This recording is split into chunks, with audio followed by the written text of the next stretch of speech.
Congratulations, you finally made it to 4 p.m. You know what that means. Happy hour. It's time to kick back, relax, and dive into the world of sports with the Young and Norvell Show. Whether you're catching up on the latest scores, analyzing the big plays, or gearing up for tonight's games, we've got you covered. So grab a cold one, settle in, and let's talk sports. Here they are, Patrick Young and Terry Norvell.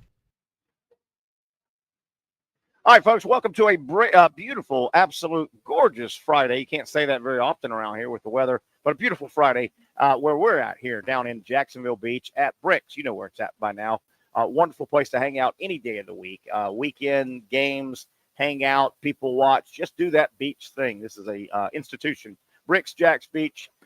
Great Friday special. You know it by now. It is world famous down here. The $12.99 ribeye steak special comes with two sides. You cannot beat that value anywhere. Check them out, Bricks, Jax Beach. Terry Norvell here giving you a Friday edition. A lot to cover. We hope to catch up with Patrick Young in a little bit. We'll also have Brent Beard around 5 o'clock diving deep into college football. Things we'll get to today on the program, and we'll throw in our buddy Zach Rothrock. We've got to do our team picks. We've got show versus show picks. We do these once a week against Brent and Austen and the other shows on our Action Sports Jacks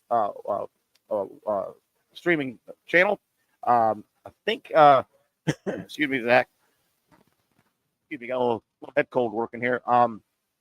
Zach, I think we took a bath last week. I think, and I don't have the standings. We went in last week 12-12 for the season on our show versus show versus show versus show. We were in second place, 2 behind Brent and Austen. They were 14-10. We were 12-12. The other guys were a couple behind us. I think we went 2-4. I don't have it for sure. I haven't seen the grade, but I think we went 2-4. And somehow it looked like, why would we take the Panthers to win a game? It looked like we took. I don't remember that one. I do know that I pounded the table for the Steelers and they lost. I do know that. Okay. I don't remember. Okay. I would not pound the table for the Panthers, but I don't think I argued against it either. Though maybe I wrote that. That's why I don't know and I haven't seen the new standings. I do remember that you said that they were my Panthers, and I remember I said, do not associate me with that franchise just because I'm from that state. I hope I erroneously wrote it down and we picked the other one. So, but we might have gone 2-4. So if we did, man, that drops us under 500. This is a long-winded way of saying we got to pick it up. Okay. We got to pick it up because, Zach, I don't know about your history in competition, but I'm what they call a winner, Zach. Wow. I'm a winner when it comes to competition. Your aura definitely exudes that for sure. Yeah, exactly. So we'll go over those picks. We got to get to those. Major League Baseball, man, I may be making more out of this, but, man, I thought that was a huge win for the Yankees last night. The Yankees win, and they move on. And certainly – the Yankees, they're now in the AL Championship Series, right? So they're one series away from the World Series. But I thought the Mets moving on put pressure on the Yankees. Can you imagine how upset Yankee fan would have been if the Yankees got knocked out by Kansas City, yet the Mets across town made it through to the NLCS? And you know, the Mets scuffled for a long time. They were not even thought of as a playoff team. They got hot the final. They were a joke at the beginning of the season. Yeah. They've got a big payroll, but I'm telling you, had the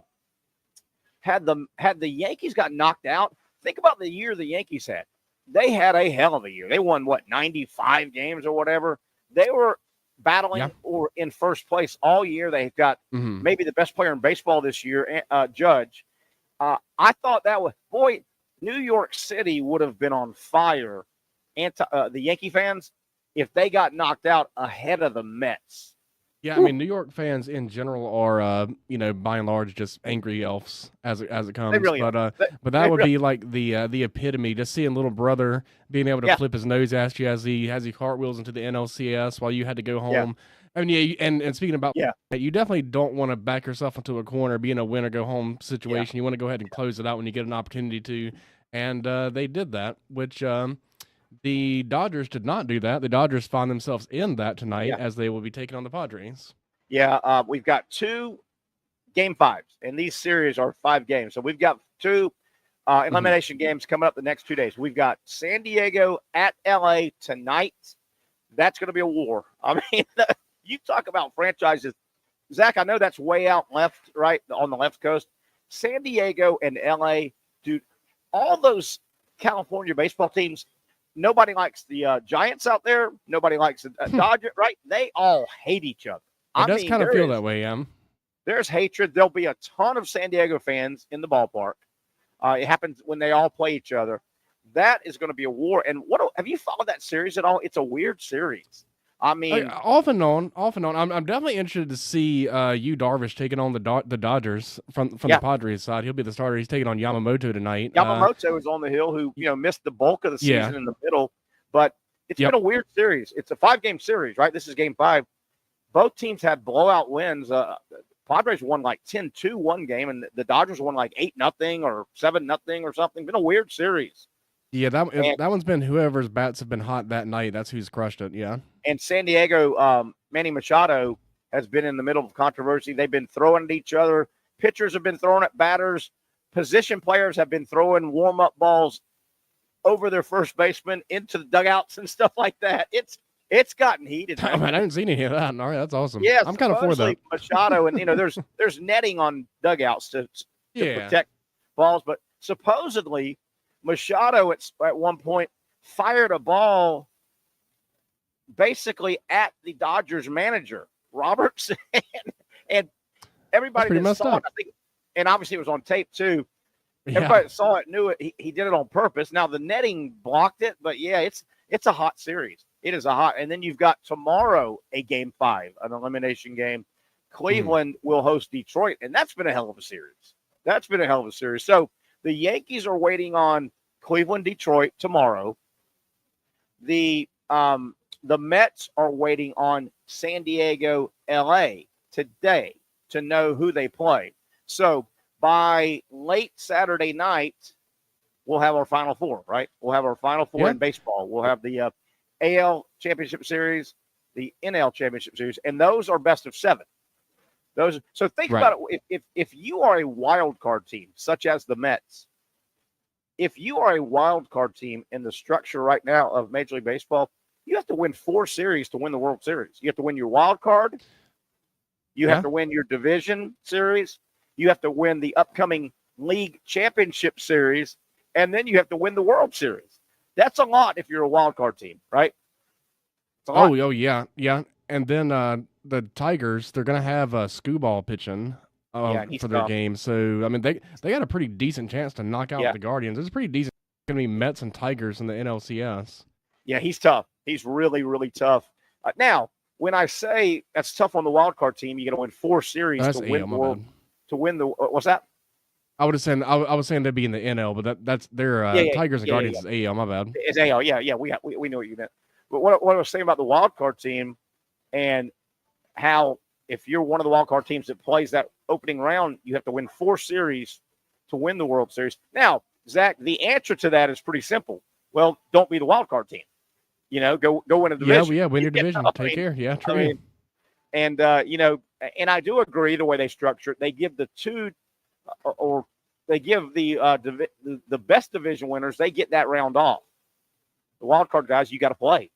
So don't be the wild card team if you don't like that extra series. Yeah, similar to how the college football playoff will be, and similar to how I guess the NFL you get even less bye weeks, but yeah, it's kind of similar format. That's a good point. That's a good point. When the college game starts, the first ever 12 team, the top 4 will be off. The top 4 seeds, and those will be the conference champions of the Power 4, right? Right. They'll be off. So then you'll I love that format. I think that's the optimal format. There's one thing I don't like about the format, and I'll get to it in a minute with college, but staying with college football, 12 teams get in. First time it'll be December 20th through January 20th. A full month of playoffs, and it's going to be fun as hell. The winner of the Big Four, winners, right? The SEC, the Big Ten, the ACC, and the Big 12. Those 4 champions, whoever wins their conference championship, they're off. They're designated seeds 1, 2, 3, 4. They'll get seeded, as I understand it, right? We don't know the seeding. Yeah. But we know they will not play the first round. They'll sit out and watch. Now, seed number 5 through number 12, they all will play the first round. and those are campus sites. Yeah, that part is, I think, the most exciting and cool part about the whole thing is so having home field advantage playoff games. You'll have seed number 5, which could be 5 will play 12, 6 will play 11. You see where you know, Mm-hmm. 7. You know, so that's how it'll go. But the first round will be at campus sites, which I love, by the way. Oh yeah, absolutely love. And obviously, the higher seed gets the home game. But think about it, Zach. That seed number 5, that seed number 6. Let's just talk about the SEC for a moment. Only one team is going to be the SEC regular season conference champion. Maybe it's Texas. Maybe it's Alabama. Maybe it's Georgia. Maybe it's LSU. Maybe it's Ole Miss. Right? Maybe it's right. You see where I'm going? Okay. Whoever is not, let's say the team that loses in that championship game has a really good record. They lose and they're 11-1 or 10-2. Well, they are probably going to be seed number 5. They're playing right out of the gate. I mean, that could be Georgia. Yeah, that could be Alabama playing right out of the gate. But if you don't have it that way, then the SEC championship game would kind of lose meaning. Absolutely. It would lose its weight, and so you want them to really be playing for something with that game, and they are. Absolutely. In some ways, it might be best to be that third where you don't have to play in the title game, and you won't get in the top 4, but you're definitely going to still get in that. There's going to be a third team. Yeah. Oh, absolutely. Now, what you just said, and I want to get back to one thing I don't like, but what you just said is very intriguing to me. Okay, and this could happen. Let's say the SEC, just for what's and giggles. Texas runs through it. They're 12-0. They're going to the championship game, and they know they're going to get in that large bid if they lose it, but they're going to the SEC championship game. Let's say they knock heads with Alabama or Georgia at 10-2. They both have one loss right now, right? And it looks like everybody's about to start playing each other. So it's very plausible they're 10-2 playing Texas. Yeah. If you lose that game, if you're Alabama or Georgia, if Texas beats you, you drop to 10-3. You may be there's a chance that second team could fall below the third team. Yeah, that's where I'm going. You go. Yeah, for sure. We're 10-2. I think at 10-2 we'll be ranked 8th. You go and lose that game. Hold on, Zach. Let me get it out. Yeah. You may be sitting there at 10-2 going, I'm not so sure I want to go to this championship game and potentially lose and have a third loss. You see where we're going? So in a weird way, going to the conference championship game, if you don't know you're going to win it, you may go, wait a minute. If we go to 10-3, we may end up being ranked 13th in the country, right? And isn't that weird? If you go out there and if you went out there and laid an egg and Texas beat you 63-10 or something, then they literally might do that. I think if you went out there and you kept it close, you only lost by a touchdown, maybe even 10. Maybe I think that wouldn't be as dramatic. It also matters how many other 10-2 teams are out there. What if at the end of the year there are 6 teams at 10-2, there are 3 or 4 teams at 11-1, and there's 1 or 2 undefeated? There's only 12 spots, my man. The math. Yeah, but I still think that people kind of weigh SEC wins higher than others, and I think that they would still, in the scenario that you're putting out there, I think that all 3 of those squads would still make it. Now, they would make it where Alabama's the 5 and Georgia's the 12, and they have to play each other. They might do that. How about that? That'd be really boring, though, to make that one of the playoff matchup. How about that? It's a weird scenario that you could theoretically go, wait a minute, if just say for and giggles, you're Georgia, and you go, all right, we're 10-2. All right, we lost. We lost to Alabama in a hell of a game in Tuscaloosa, and Texas beat us in a good game. Okay, we're 10-2. Damn, if we go play Texas again and get beat, we're 10-3. I would rather just put our 10-2 resume up there, right? Instead of let's go ahead and do the vote now. Isn't that weird? It could play out like that. It is, and that's definitely if that scenario doesn't happen this year, it will happen a lot of years. It will happen often. You would think. It's kind of a self-fulfilling prophecy in many ways. Yeah. The other thing one thing I don't like about it, it's a minor thing, but it involves the top 4 seeds that get buys. And we both agree the 5 through 12, those games are on campus sites. Love that, by the way. Absolutely love that the higher seed gets to host. What I don't like is if you're seed number 1, 2, 3, or 4, Zach, you get your bye, that's fine, but you don't get to play a home game. Yeah, I also agree that I would like for that round to be home field too. When 1, 2, 3, and 4 start playing, they're at designated sites. Yeah, I don't like that. I if you're Texas and you're 12-0, you kind of deserve a home game if there are other home games, but you won't get. I don't like that part, and I don't know what the answer is there. The answer, I think I do know what the answer is. It's never going to be the other way because they want these neutral sites, so they get these sponsored games and these sponsored arenas with they can still call it the whatever, the Orange Bowl. Yeah, and you know what? If you really break it down even further, college football stadiums, for the most part, are much older structures because college football has been around. College football is much older than the NFL. Oh, yeah. Yeah. Okay. So you've got these cathedrals that have been built. Well, college football stadiums, for the most part, are not these luxury hotel stadiums that we have now, right? Where the games the games after the first round are going to be played in the stadiums that are modern, and you could charge $500 for a seat because the stadium is unbelievable. Well, you can't, Florida Field is historically an unbelievable place. I love Florida Field, but it's not a place that you could say we've got 8 million suites and those cost $4,000. You know what I mean? Because they have all the amenities. The old school college stadiums aren't necessarily the nicest houses in the neighborhood, if you know what I mean, that you get the best rent. Oh yeah, that's also definitely a huge factor. No major college powerhouse plays in one of those stadiums like the Minnesota Vikings Stadium or the Raiders or the Falcons. And there are some that have gotten, Texas A&M just put a bunch of money into it. But I mean, Texas A&M Stadium is nowhere near the bells and whistles as Jerry Jones Stadium. You know what I mean? Even there, it's just like they got a big video screen or something. I don't even think it's that crazy as far as the amenities go. Yeah, it's nowhere near Jerry Jones' stadium. That kind of stadium, or the one they're building here in Jacksonville, you can command a huge dollar because the house is in the pretty neighborhood. You know what I mean? Well, once that stadium is built, do you think that this would be a location for potentially one of those? It should be. You certainly. Now, will we get the nod? I don't know because there's a lot of good cities and a lot of good stadiums, but Jacksonville right now would not even throw in a bid with the stadium here, right? I wouldn't waste my time. It'd be a tough sell. My time paying a company to put together a presentation.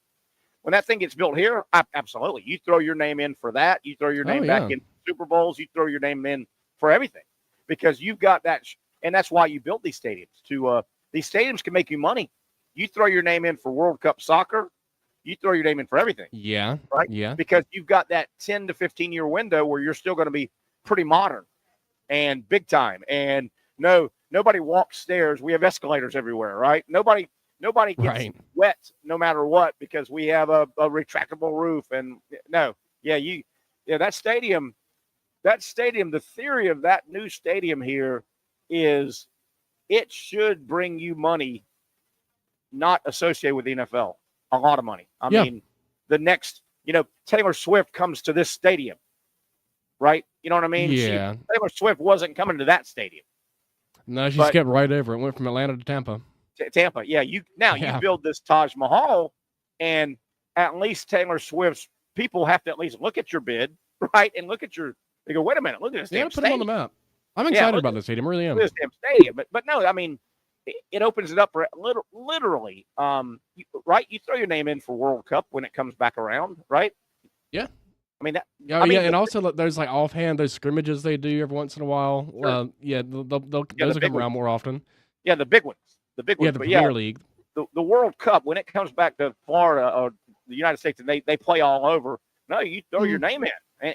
And I'm sure that will come back within 15 years of this new stadium. You got a good, I'm just throwing that number out. You probably got a good 15 years where your stadium stays big time. And then it cycles out. Remember, early 2000s, the stadium we have downtown where the Jaguars play, that was the type of stadium everybody had. And it was in for a good 10, 12 years. And now you started going,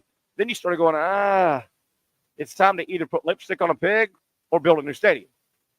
You know what I mean? It feels like when I think Jerry's World came out in like 06, 07, and that really that upped it up. 09. Oh, 09, okay, yeah, that really upped the ante. Now, I will say this about his stadium, and you can say, wait a minute, it is a long time. I've been there 3 or 4 times for games. No, I haven't. Jerry Stadium. 09 is a long time ago. And certainly they've done 15 years. Yeah, they've done an upgrades and all, but I will say this, having been there several times, that one's a little outlier because when that got built, it was just ridiculously high level. I mean, they didn't skip it. They didn't skimp anything. That thing was built. It was several levels above the other stadiums. Whereas when the Raiders unveiled their stadium, it was definitely a little better than the Atlanta and the Minnesota, but just like a little bit. Yeah. Jerry Jones, that stadium when it was built, it was way ahead of its time. I mean, they went luxury on top of luxury on top of luxury. You know, and that's what he said he was going to build, right? Yeah. I mean, And it is a hellacious. I've been in there 2 or 3 times for games, and it's something. It really is. All right, let's take a first break here of the show here on a Friday. You know where we're at, man. Place starting to fill up. We are at Bricks Jags Beach, our Friday home. Hey, don't forget this coming Monday, brand new location. So very excited.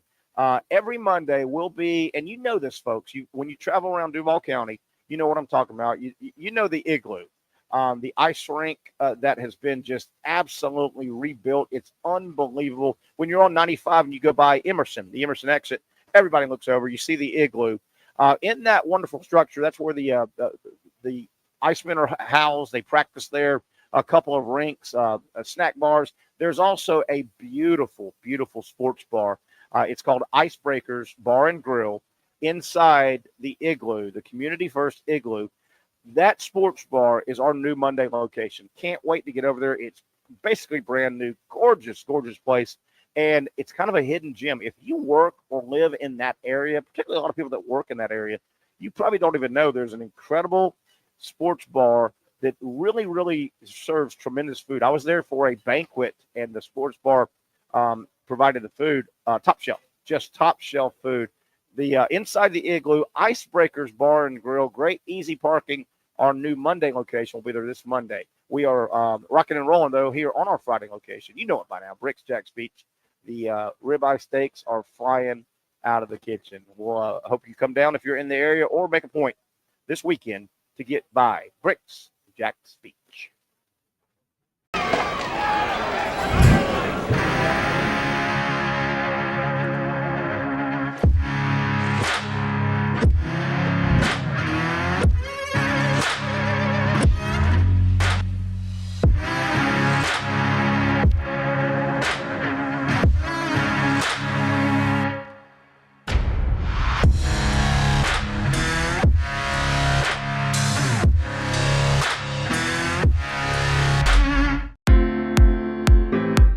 At Southeast Orthopedic Specialists, we know pain and injuries can stop you from doing what you love. This is why our board-certified orthopedic specialists offer the latest in both non-surgical and surgical treatment options and create a treatment plan tailored to your unique lifestyle and goals. So, whether it is a sports injury or that nagging pain that's keeping you from doing what you love, our team has the right treatment for you. For more information or to schedule an appointment online, visit our website. Finally, a family atmosphere, kid-friendly restaurant with a real sports bar feel. Bricks Jags Beach features all that and a large, climate-controlled covered patio with misting fans and heaters for all seasons. Mix in an extremely diverse menu that features the most quality and affordable steak at the beach, and there's no reason not to enjoy your next lunch, dinner, happy hour, or big sporting event at Bricks Jags Beach, 300 2nd Street North in Jacksonville Beach. See you at Bricks Jags Beach. You really got to hand it to him. Hold on. The previous play is under further review. I'm not sure what he could review, but okay.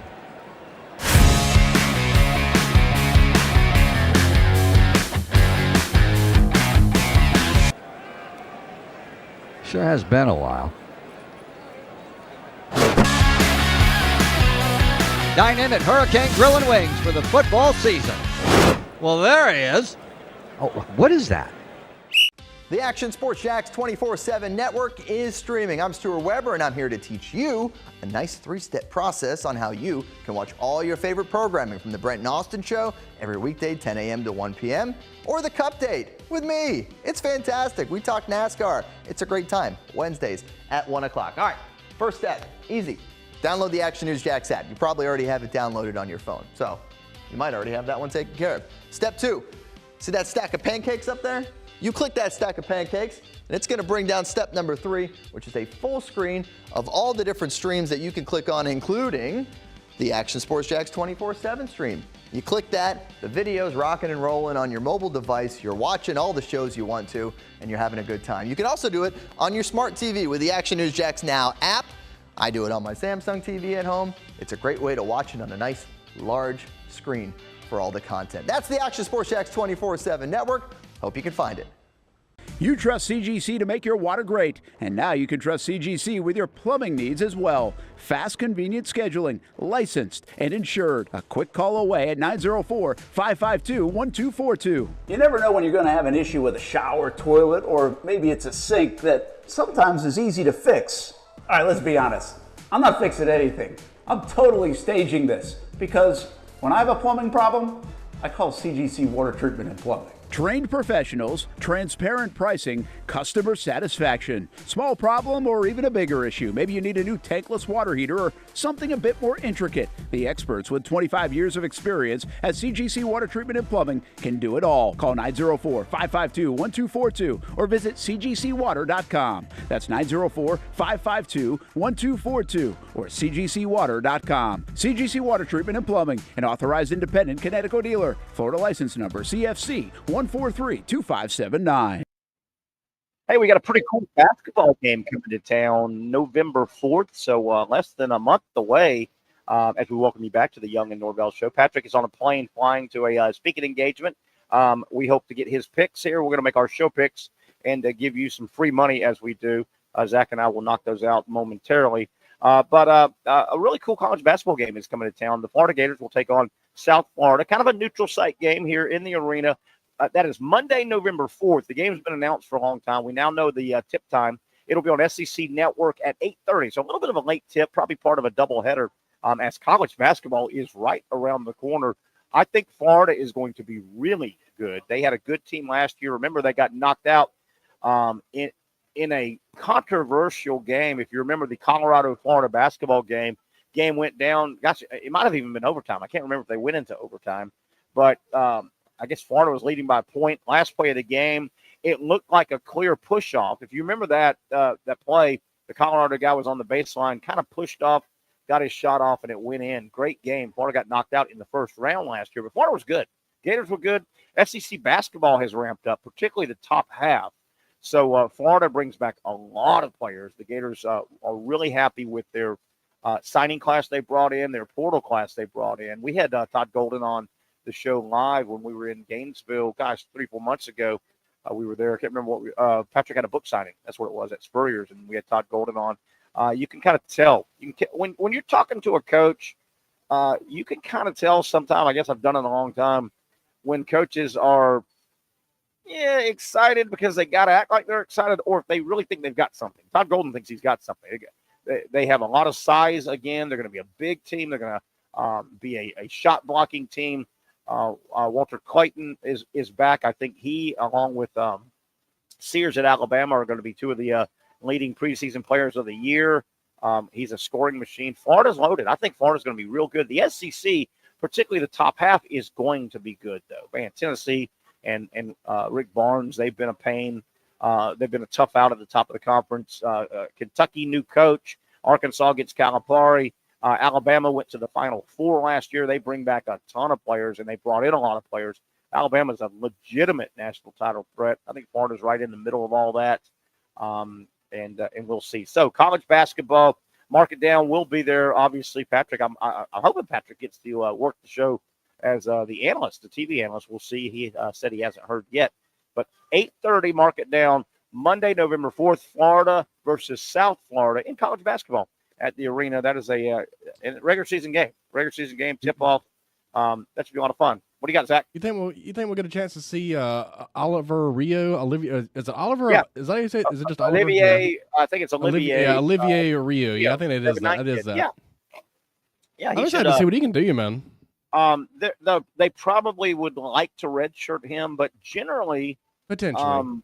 Generally, I mean, you don't mind, and I don't know what your travel roster is if there's a set number. Yeah. And this is a neutral site game, obviously at home, but you kind of want your red shirts to kind of go through warm-ups and stuff. And he may play. I've seen him, though. I've seen him in person. Zach, I don't know if you were around when I told this story. It was the Florida-Miami football game that Saturday when I was in Gainesville. Oh, you were saying, okay. Florida-Miami football game. What they do at Florida, and I think they do it a lot of places, very smart.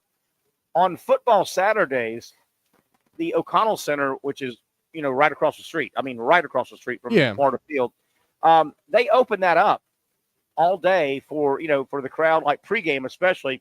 If it's hot, you can go in there and get in the air conditioning, use the bathroom. So they leave that open, right? Which is smart for all the fans. 90,000 fans are there, and they, if you're waiting to get in the stadium, or you want to get a little, or when it gets cold, so they have that open every home game. Excuse me. So the Miami game, and this I thought was really smart. College basketball has been practicing for a couple of weeks. Their season practice-wise is, they practice for 6 weeks before they play. So that Saturday of the Miami game, Florida announced, hey, by the way, the basketball team will be working out at like noon, right? They had a 2-hour practice at noon.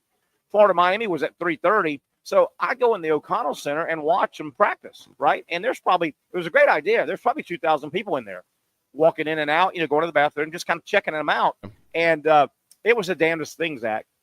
When I walked in, the Florida team, all the trainers, all the coaches, there's 30 guys at the middle of the court. And I walk into the arena and, they're kind of talking before they break and go to practice, go work on their drills. And keep in mind, Florida's basketball team, they've got some height now. They've brought in a couple guys, 6'10", 6'11". They've got tall guys. Zach, I'm telling you, it was the damnedest thing. Rio, he's 7'9". Yeah. There's 30 guys at midcourt talking, the coaches, about the break for practice, right? They're talking. Zach, and you can see his head was this much taller than anybody. It was like a giraffe walked out it was unbelievable. And then they break into drills, okay? And he was with the group, the 7'9" kid was with the group. I was standing on the second level right in front of this basket, right? So this guy, I'm telling you, Zach, this guy is coordinated. I mean, it wasn't like he's 7'9" and he could barely put one. He's coordinated. That interests me about him. I haven't seen him up close like that, but definitely something that interests me about him. I'm actually looking at his measurements compared to Wembanyama right now. He's 5 inches taller than Wembanyama, but he's 81 pounds heavier, and I think that's the important part. Yeah. You gotta be able to fill the frame out a little bit. He looks more like a normal person. His issue, he's got two issues that will determine.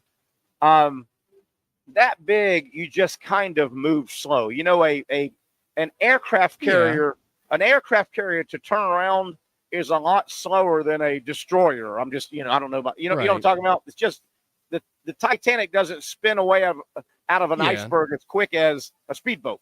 So he's just going to be he's coordinated, but he's, and like that Zach Edey last year, the tournament for Purdue, he was pretty slow, but he was tall. I mean, you can dominate with a guy like that if you do it the right way. His speed, and is the game going to go too fast? Is he going to be way behind when they change? The ball goes to the other end of the court.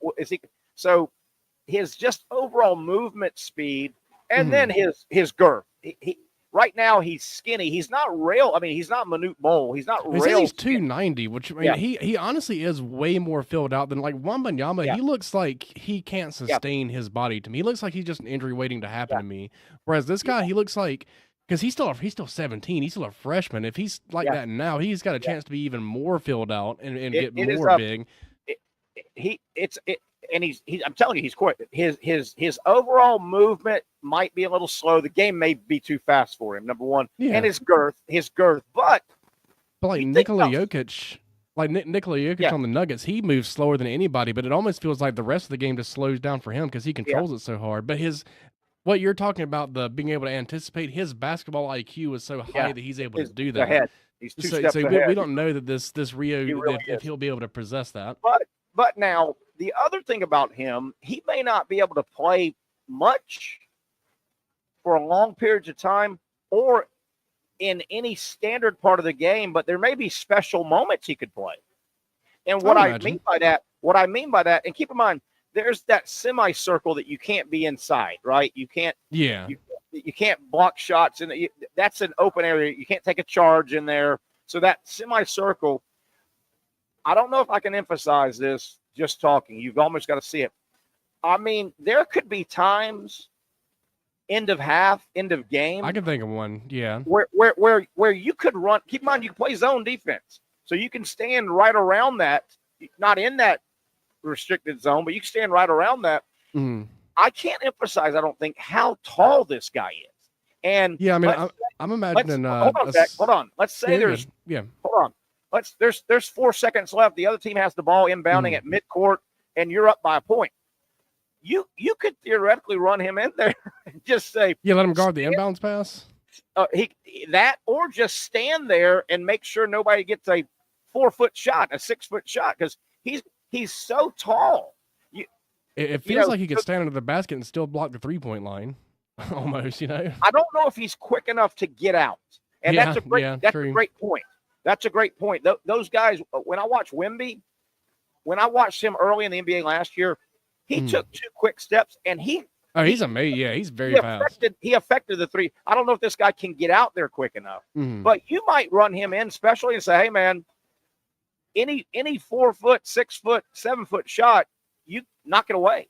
I mean, and he would be far enough away from the basket, he could get to the ball before it's going down. I mean, I can't emphasize how tall this guy is.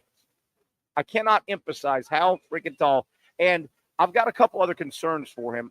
One big concern is, fans. I know fans. Fans can be brutal. When he starts playing and going on the road, I hope he's thick-skinned and not rabbit-eared, because obviously the opposing fans are going to – I mean, he's a guy that if you walked in here, if you walked in the mall, every head turns. The fans at visiting games are going to be merciless on him.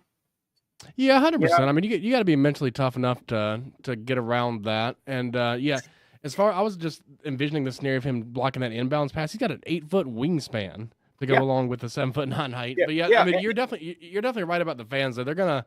I literally can't come up with the creative insult for him, but I'm sure they'll come up with something and just chant it over and over. And he's got to be. And I'm sure, obviously, he's been a massively tall person basically his whole life. So he's gotten taunted, obviously, and kids can be mean. Zach, you brought up a great point, though. You brought up speaking of, maybe you can use him in special situations right in front of the basket, in game, in half.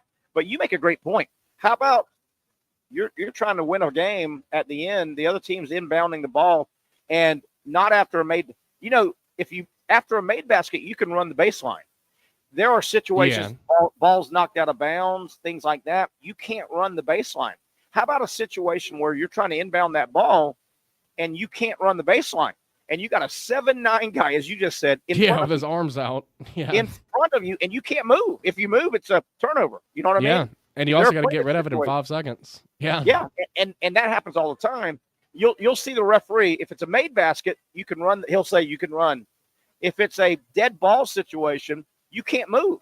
That inbounder's got to get that ball in and stay stationary. You got a 7'9" guy in front of you.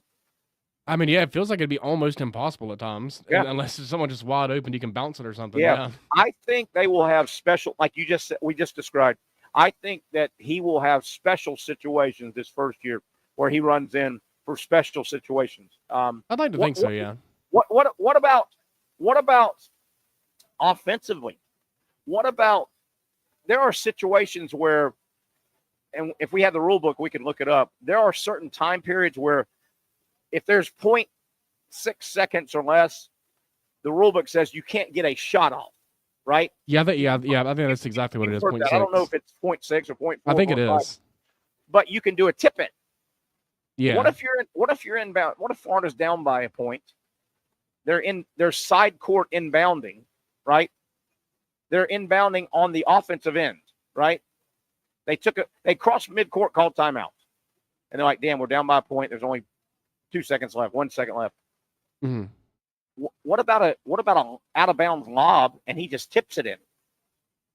I mean, yeah, that would be a Sports Center top 10 play every time. All he's got to do, and that's happened before. But I mean, I'm telling you guys, I know we got off on a tangent here. We'll get back focused. We'll do our picks in a minute. Brent Beard will join us in hour number 2. It's you can't fathom how tall he is. You just can't fathom. And I know one day, I don't know if you were producing, but Patrick, he was hosting. I was at some function. I wasn't here on a Friday, and Patrick got some of his buddies from the University of Florida. Obviously, he played at Florida.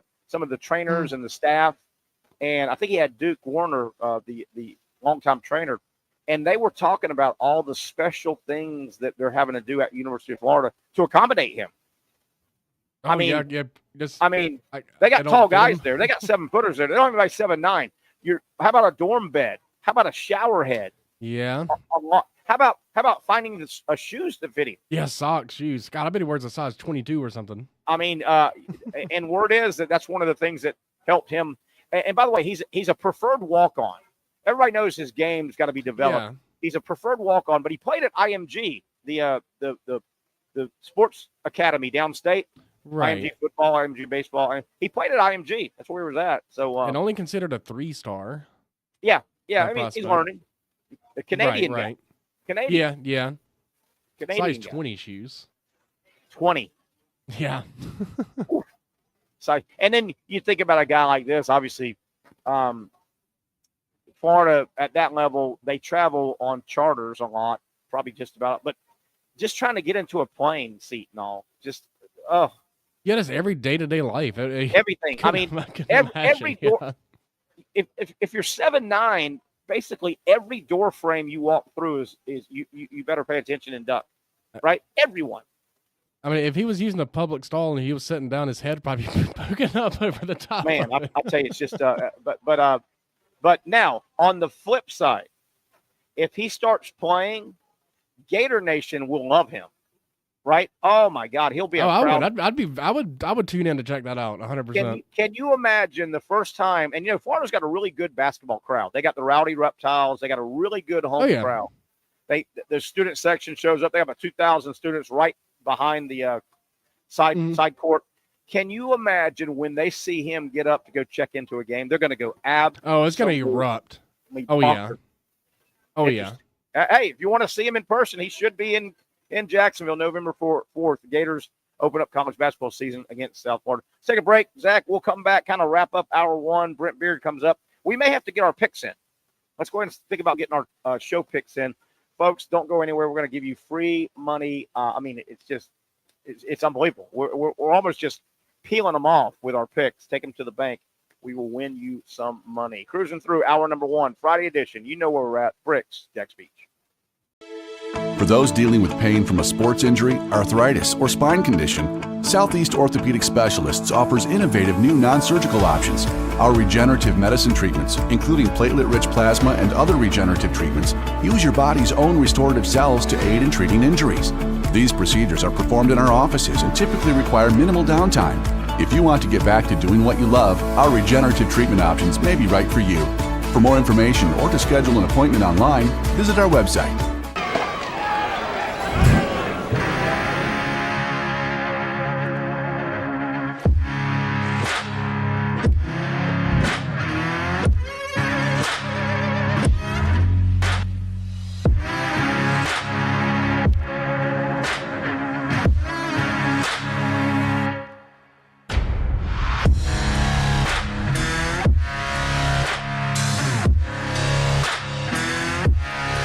Finally, a family atmosphere, kid-friendly restaurant with a real sports bar feel. Bricks Jags Beach features all of that and a large, climate-controlled covered patio with misting fans and heaters for all seasons. Mix in an extremely diverse menu that features the most quality and affordable steak at the beach, and there's no reason not to enjoy your next lunch, dinner, happy hour, or big sporting event at Bricks Jags Beach, 300 2nd Street North in Jacksonville Beach. See you at Bricks Jags Beach. Since 1936, Procter Ace has been proudly helping Jags with all your home and garden projects. Whether you need tools, paint, plumbing supplies, or expert advice, we've got what you need to get the job done right. Looking to brighten your yard? Visit our garden center for plants, tools, and everything to make your outdoor space flourish. You're not just shopping here, you're part of our community. So come in today and let us help you tackle your next project with a smile. After all, Ace is the place with the helpful hardware, folks. When I say it means something to me, gentlemen, it means something to me. High school football is back and it's bigger than ever. Welcome to the Friday Night Zone Blitz. It is bigger than a game. Watch the biggest games each week live as the action unfolds with instant reaction and analysis from our Hall of Famer, Kevin Sullivan. It starts with live look-ins at the top matchups, including our Jaguars Prep Whataburger Game of the Week, and that is just the beginning of 4 straight hours of coverage. From 8 to 10:30, the Friday Night Zone Blitz is streaming on our Action News Jax app and online. At 10:30, the Friday Night Blitz you know and love. A half hour of highlights from around the area. 11 o'clock, we shine the spotlight on the bands that pump up the crowd. 11:15, it's time to blitz through the highlights online and on air. Then 11:35, back to the stream to break down the night's results with a reaction from local coaches. 4 straight hours of high school football on the Friday Night Zone Blitz. Only on Action Sports Jax 24/7.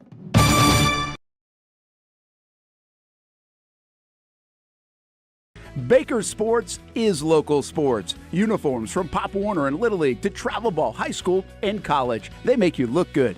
They help you play good. Baker Sports has been helping families make memories that will last a lifetime with their Baker's Buckets. We've got a lot of these filled with baseballs and softballs in the garage. I've been throwing batting practice to Ty and Kaylee for years and also sit on the Baker's Bucket, catching Kaylee while she practices or pitching. Baker Sports is homegrown, and a lot of employees that used to play on local ball fields now work for Baker Sports, now helping you look good, play good, and make memories of your own. Visit Bakersport.com to see what Baker Sports can do for you. Custom apparel, Nike, Under Armour, Adidas, embroidery, screen printing, and more. Baker Sports is local sports, from Jacksonville to anywhere in the Southeast. Bakersport.com.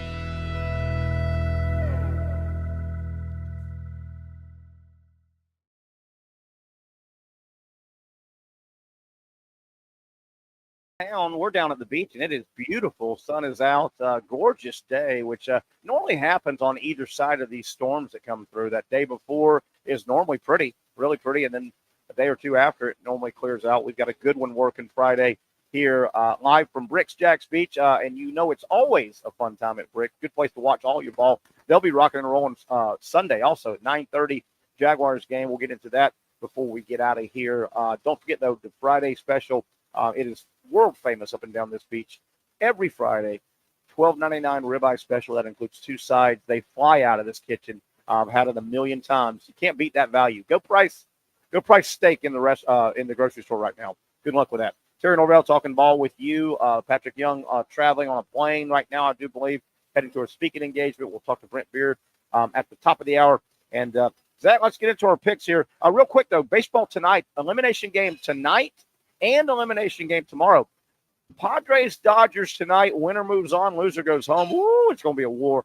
Detroit, Cleveland tomorrow. Winner moves on, loser goes home. Mets and Yankees have already advanced. So some good baseball. October is a fun time of year with all the sports overlapping. College football, NFL football, Major League Baseball. Hell, basketball's about to start.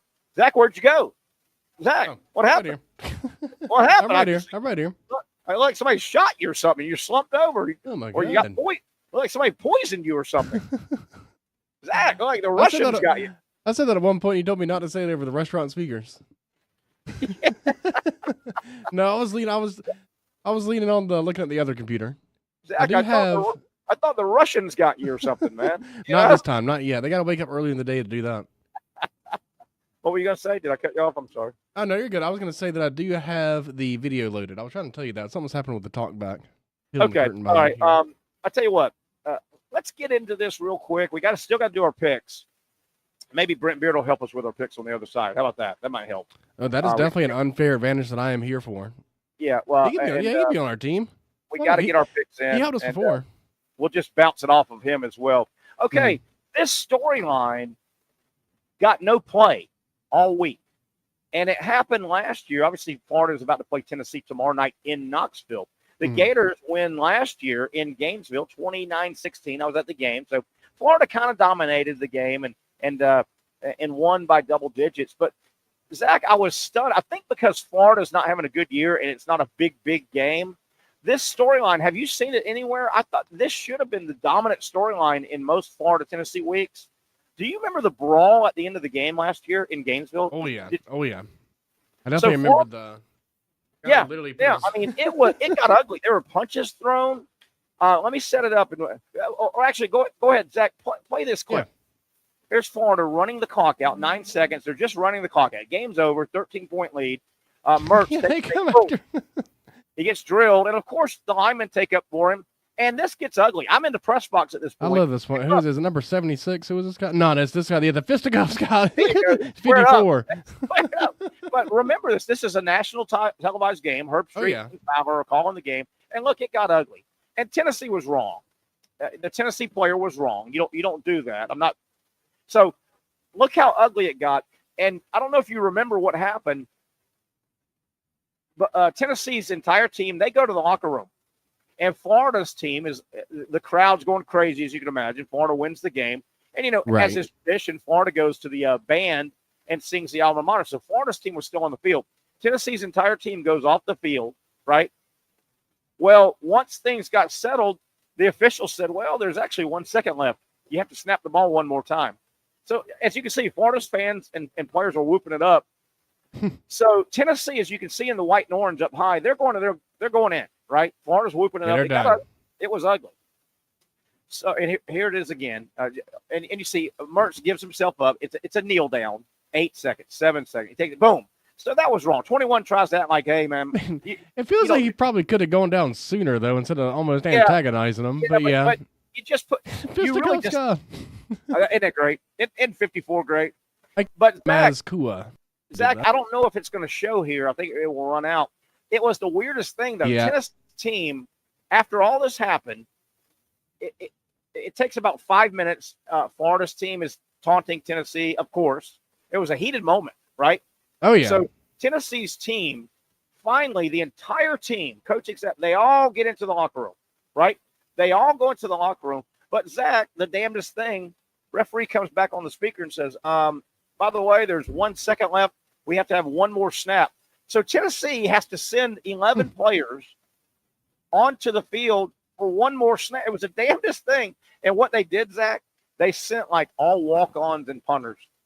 Yeah. And Florida snapped it one more time. So Tennessee had to walk off in front of the crowd giving them hell twice. Not once, but twice. That's definitely embarrassing for the rival. That's probably something they've been thinking about a lot this week leading into this week's game. But it's the damnedest thing. I haven't seen anyone bring it up, that brawl from last year. I know you work with Shane Matthews. Did he talk about it at all when you were working? He brought it up a little. He had the voice, Bob Kessling, the voice of the Tennessee Vols, on, and he brought it up with him a little bit, and but they were more worried about this year's game, and the loss to Arkansas. He wanted to make him relive the loss to Arkansas a lot. But as far as national media goes, I feel like the national media has ignored the Florida-Tennessee game more this year. It's largely due to the Oklahoma-Tennessee rivalry happening this week, which is potentially just poor planning. I would imagine the SEC would want those games to not overlap. I don't know. Maybe they just don't see Florida-Tennessee as big of a rivalry as it used to be. The SEC, with so many teams now, there's going to be every weekend, pretty much the rest of the year, there's going to be 2 or 3 very impactful games. It's hard to split them up. It's hard to split them up. It's probably hard to optimize. That was a crazy moment. I mean, I was in the press box and stuck around and watched it all happen. It was weird. And then Tennessee having to send out 11 players and take one more snap. Take one more snap. Hey, can we take a bit of an early break? For sure. Would that be okay? I'll tell you what. Let's recap where we're at. It's Friday edition. Terry Norvell, Zach Rothrock. Patrick's on a plane going to a speaking engagement. He won't be here. I don't think he'll be able to get with us, depending on kind of his travel itinerary. Second hour, we're going to have Brent Beard talking a lot of college football. I want to also, in that second hour, talk about the Jaguar game and look at some of the college and NFL games of note coming up. But we're also going to do our picks. We've got to get our show picks. Brent's going to help us with that. So there you have it. That's the setup for hour number 2. Stay with us right here on the Young and Norvell Show, right here, broadcasting live from Bricks, Jags Beach. Back after. Finally, a family atmosphere, kid-friendly restaurant with a real sports bar feel. Bricks Jags Beach features all of that and a large, climate-controlled covered patio with misting fans and heaters for all seasons. Mix in an extremely diverse menu that features the most quality and affordable steak at the beach, and there's no reason not to enjoy your next lunch, dinner, happy hour, or big sporting event at Bricks Jags Beach, 300 2nd Street North in Jacksonville Beach. See you at Bricks Jags Beach.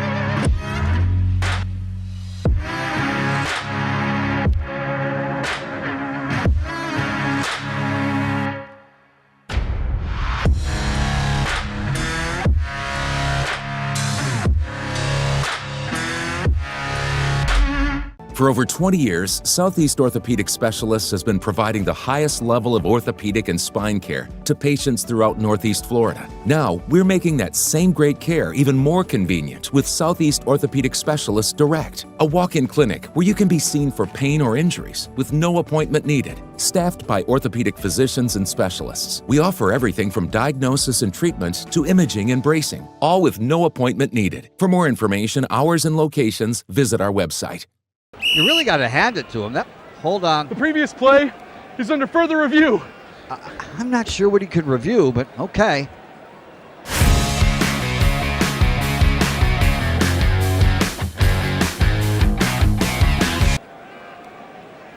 Sure has been a while. Dynamic Hurricane Grill and Wings for the football season. Well, there he is. Oh, what is that? Hey everyone, Olivia Tasley here from Action Sports Jax to tell you all the different ways you can watch our new 24/7 network. 3 easy steps. You don't even need a pen and paper to write it down. Step number 1, download the app. Search Action News Jax in your app store either on your phone or your smart TV. Then, once you're on the app, click on that little drop-down menu in the upper left-hand corner with the 3 little lines. That'll show you these options, and boom, right here, click Action Sports Jax 24/7, and you will be brought to our continuous stream channel. That app can be accessed through all these different platforms, whether you have Roku, Fire TV, Smart TV, Apple TV, or Google TV. You can find our app. Now, if you don't have access to the app, don't worry. We still got you covered. We're across all social media platforms from Facebook, Instagram, X, YouTube, Twitch. We have a podcast channel. Plus, check out our short reels on our TikTok. Action Sports Jax 24/7. It's on all the time and everywhere. Summertime means sizzling sales at Nimnick Buick GMC. The #1 Buick GMC dealer in Jacksonville has lots of inventory to choose from with their best price guarantee. Nimnick never charges above MSRP. You can save up to $10,000 off select new GMC Sierras or get rates as low as 1.9%. You know, I'm a truck guy. GMC Sierra, my trim level is an SLT. This one's an Elevation. Pretty good looking color as well. So here at Nimnick Buick GMC, you have a lot to pick from. My father-in-law, he drives this, an Enclave, so I feel like that GMC in the family. 2025 is coming around the corner, which means it's almost time to close out those 2024s this summer. You can schedule a test drive at NimnickBuickGMC.com, and while you're there, check your trade value and customize your payment options. Nimnick is there for you, even on Sundays. Visit the showroom on Phillips Highway or shop online at NimnickBuickGMC.com. Nimnick, your friends in the car business since 1941. GMC, we are professional grade. Let's welcome Brent Beard to the show here, Friday edition, live from Bricks Jags Beach, our Friday home. Brent, I think you're watching, and there's your sweet cat there, right? Let me see. That's Chino making an appearance. Chino doing good. Look how calm Chino is. Chino's about 16 years old, right? 16 years old, Siamese. I tell you, when she's not calm, is from about 3 to 6 in the morning. Oh, yeah. When she wants her dad to do all he can to meet his needs. Okay. Yeah. I know. My dog Penny. If I wake up coincidentally, I generally am up at 6:30.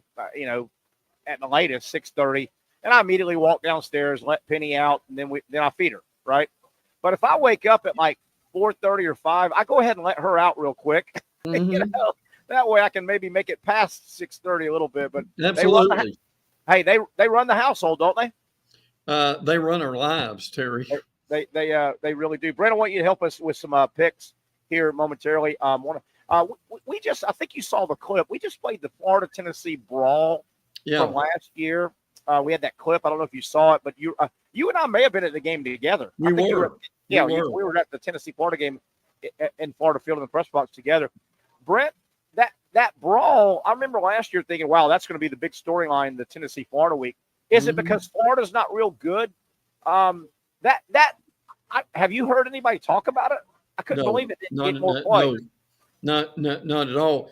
And I tell you what, I think we both thought in that game, the crowd won that game for Florida. Florida had no business winning that game, did they, Terry?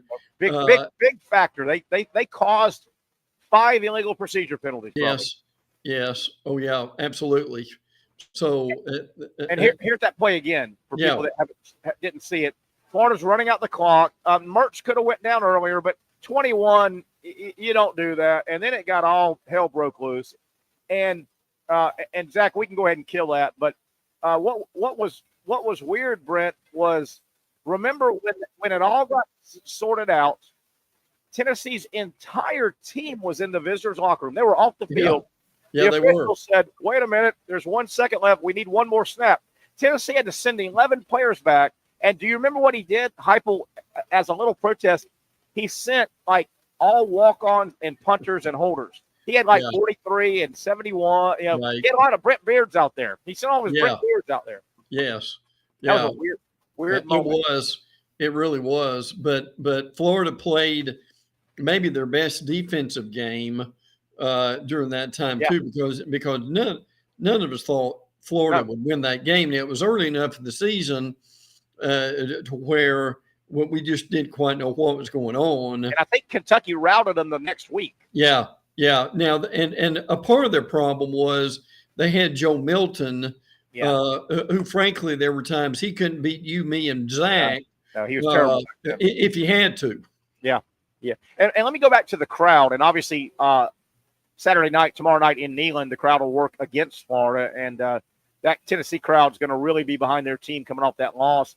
But when a crowd affects a game like Florida's crowd, you are dead right. They were responsible for at least 5 illegal procedure penalties. Yeah. And then, Brent, what happens, and you watch a lot of football, you know this, that offensive team that keeps jumping early, those linemen, they keep jumping early.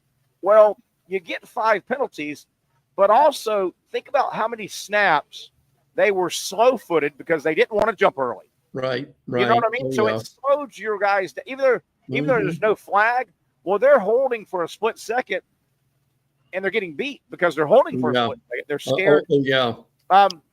Before we get to our picks, Florida have a chance tomorrow night. Do the Gators, if they can convert on 3rd down and stay on the field offensively, do they have a chance? Maybe. It really depends on if Lamaleva plays better at home than he plays on the road. And if that is, they've got to stop Dylan Sampson. Nice player. That would help them a lot. And they've got to block James Pierce, who at some point's going to the NFL. Sure. Listen, I like to throw some history at you every now and then. Do you remember, speaking of hurricanes, help me on this. I remember Tennessee and Florida was supposed to play, and they had a hurricane, and the game was delayed toward if I'm getting this right, the game was delayed into the end of the year. and all Florida needed to do was win, and they were going to the SEC title game, and Travis Henry ran for about 250 yards in that game. Do you remember that game at all? Yes, I was at the game. Yeah, I thought we both were at the game. Yeah, I was at the game, and I think that was the 9/11 game. Yes. It wasn't the It wasn't hurricane. a hurricane. It was 9/11. You're right. Yes, early in the year, 9/11 happened the week of Florida, Tennessee, Correct. and obviously Yes. football shut down. So that game got moved to the end of the year, and ironically, you don't want to win a game because of injury. Tennessee, had they played that game, Big John Henderson was out. Tennessee had 4 or 5 guys that would not have played. Right. But they were back. So a great game. 34-32, I think. Florida missed a 2-point conversion at the end. But, yeah, was it Travis Henry that ran? I want to say, Terry, I think it was, but you remember they could not bring him down to save their life. And Tennessee had 2 Travises at running back. Always mixed them up. It was Travis Henry and one of the kids. I think the guy that ran for so much was the kid from Frostproof. Yeah. But yeah, we were at that game. That was this series has a lot of wackiness in it. I mean, it does. A lot of Ron Zook with the emails or the Kimco, the incredible rainstorm, and Florida scored 62 on Tennessee. Right. Peyton Manning never winning in 4 tries. Yeah. Florida goes up to Knoxville and jumps up 35-0 one year. Yes. Yeah. The Gators miss a overtime field goal, and Tennessee storms the field and goes on to win the national title. Yeah, crazy stuff. Yeah, Florida, I think their whole season is based on third down offense. I don't see them finding the 85 Bears on defense anytime soon. No. Their offense has got to help their defense, and third downs are hard to come by. They are. Oh yeah, absolutely they are. Brent, real quick, we're going to get into our picks. Jaguars on the road for 2 games in London. I think this first game is massively important. Certainly the Bears are better than New England, the 2 teams they play. Right. But I tell you, man, if the Jaguars were to drop the Bears game Sunday morning, I think sitting over there for another week at 1-5, I think they could lose to New England if they lose to the Bears. This Bears game might be either hold on to the rope for the season or let the rope go. I don't like to think if they lose this game, they may lose to New England, and it may be Katie bar to the door for the rest of the year. Yeah, and 2 things here. One, Caleb Williams is playing well for the Bears. And look, they look like they're a pretty decent ball club. And then, Terry, did you see, isn't it Drake May that's going to quarterback the Patriots? Yeah. Just kind of, I think they kind of decided, well, we've run out of quarterback, so let's try the young guy and see if he can do any better. Just throw him in. All the other young guys kind of hit the ground running. C.J. Stroud and Caleb Williams. So just throw him in. Yeah, interesting game. Now, if the Jaguars can get the Bears win, they probably beat New England and probably got a chance to. I think right now Jacksonville goal number 1 is not have a monumentally embarrassing season. A 2-win season, a 3-win season. Yeah. If they go get a couple wins in London, the season can be salvaged. Now, I don't think they're going to make the playoffs, but you can go get 7-8 wins maybe, and not, a 3-win season is a monumental failure. It would be. Yeah. Monumental failure. All right, Zach Rothrock, where are you at, you son of a gun? Get in here unless Svetlana has poisoned you again. Are you slumped over your chair? You all right? I've made a recovery. I've fully recovered from that. But People that don't know what we're talking about, we go to Zach a moment ago. He slumped over I thought Svetlana put a couple of Russian special pills in his coffee there for a minute. Are you okay, Zach? I'm all right. I've fully recovered. Right. I drank the antidote. All right, guys. Patrick's traveling, so we're going to go ahead and get our picks, our show picks. And we need a good week here. We do 3 college, 3 pro against Brent and Austen and our other shows here on Action Sports Jax. Brent, I want you to kind of guide us. If you feel like we're doing something dumb, we need more brains. All right, first college game. I know where I want to go, but I want to hear you guys. Ohio State, Big Bad Buckeyes, go on the road. A trip to Oregon in a Big Ten game. Sounds funny, but it's a Big Ten game, boys. Ohio State is -2.5, so they're giving away 2.5 at Oregon. Zach, what are your thoughts on this one? We got to get a consensus here, but what are your thoughts? Yeah, my initial thoughts is Ohio State. I don't feel like Oregon's really necessarily living up to their expectations, particularly offensively. I don't like going. So they're on the road and they're laying 2.5, right? Ohio State is. Mm-hmm. Yeah, I don't necessarily love the idea of that, but I mean, every once in a while you just got to eat it. So I think this is one of the situations where I would. Brent, in a nutshell, Ohio State on the road, the big game of the weekend. That's the national eyeball game, right? What are your thoughts on the surface there, Brent? The Ohio State defense, particularly the run defense, allows only 73 yards per game. Good grief. How about that, Zach? That's pretty stout. That's pretty stout, is it not? Now, I think they'll probably be able to put some pressure on Dylan Gabriel with this. Oregon started to slow that. They kind of picked things up right now. But guys, there's no way to ignore this Ohio State roster, is it? It's unbelievable. And look, the running backs alone, the Henderson kid and the Junkins from Ole Miss can win you a lot of games, can't they? That's a tough 1-2 punch, man. And they got a lot of talent. So I think we're in agreement. I'm going to go ahead and write down Ohio State for us. We'll take Ohio State, giving 2.5 points. They started – Ohio State hasn't been on the national stage yet. Iowa last week, a little bit of a big game. Ohio State started putting it together. They put 35 on the board. I think they're going to kind of start rolling downhill. Are the Buckeyes. All right, good SEC game. Kind of an elimination game a little bit, I think. LSU's at home. Brent, I know you don't love LSU's roster in terms of some of the old LSU rosters. They are at home entertaining Ole Miss. The Rebels really laid an egg. Kentucky, not to take anything away from Kentucky, but Ole Miss just never got going on offense. Ole Miss on the road, they're giving away 3.5 points. Brent, I'll let you give me a nutshell. How do you see this SEC tilt? Old school Ole Miss versus LSU. Ole Miss 1-7 on the road. Their last 8 games against ranked teams. That really doesn't bode well. But Ole Miss, unbelievably here, Ole Miss has a better defense. How about that? Frankly, now, I mean, that they're allowing 7.5 points per game. Princely U from Florida didn't play last week. I'm going to be interested if he plays. Yeah, and that'll be a big deal if he doesn't play. It really will. I don't think there's anything about that. But so Taryn Perkins, Walter Nolan, Jared Ivey, J.J. Pegues. I mean, that's your nice player. They really are. That's your defensive line for Ole Miss. But LSU was off. They had a week off. We got Nussmeier is playing well, and LSU has got maybe the I would say arguably the best offensive line in the SEC.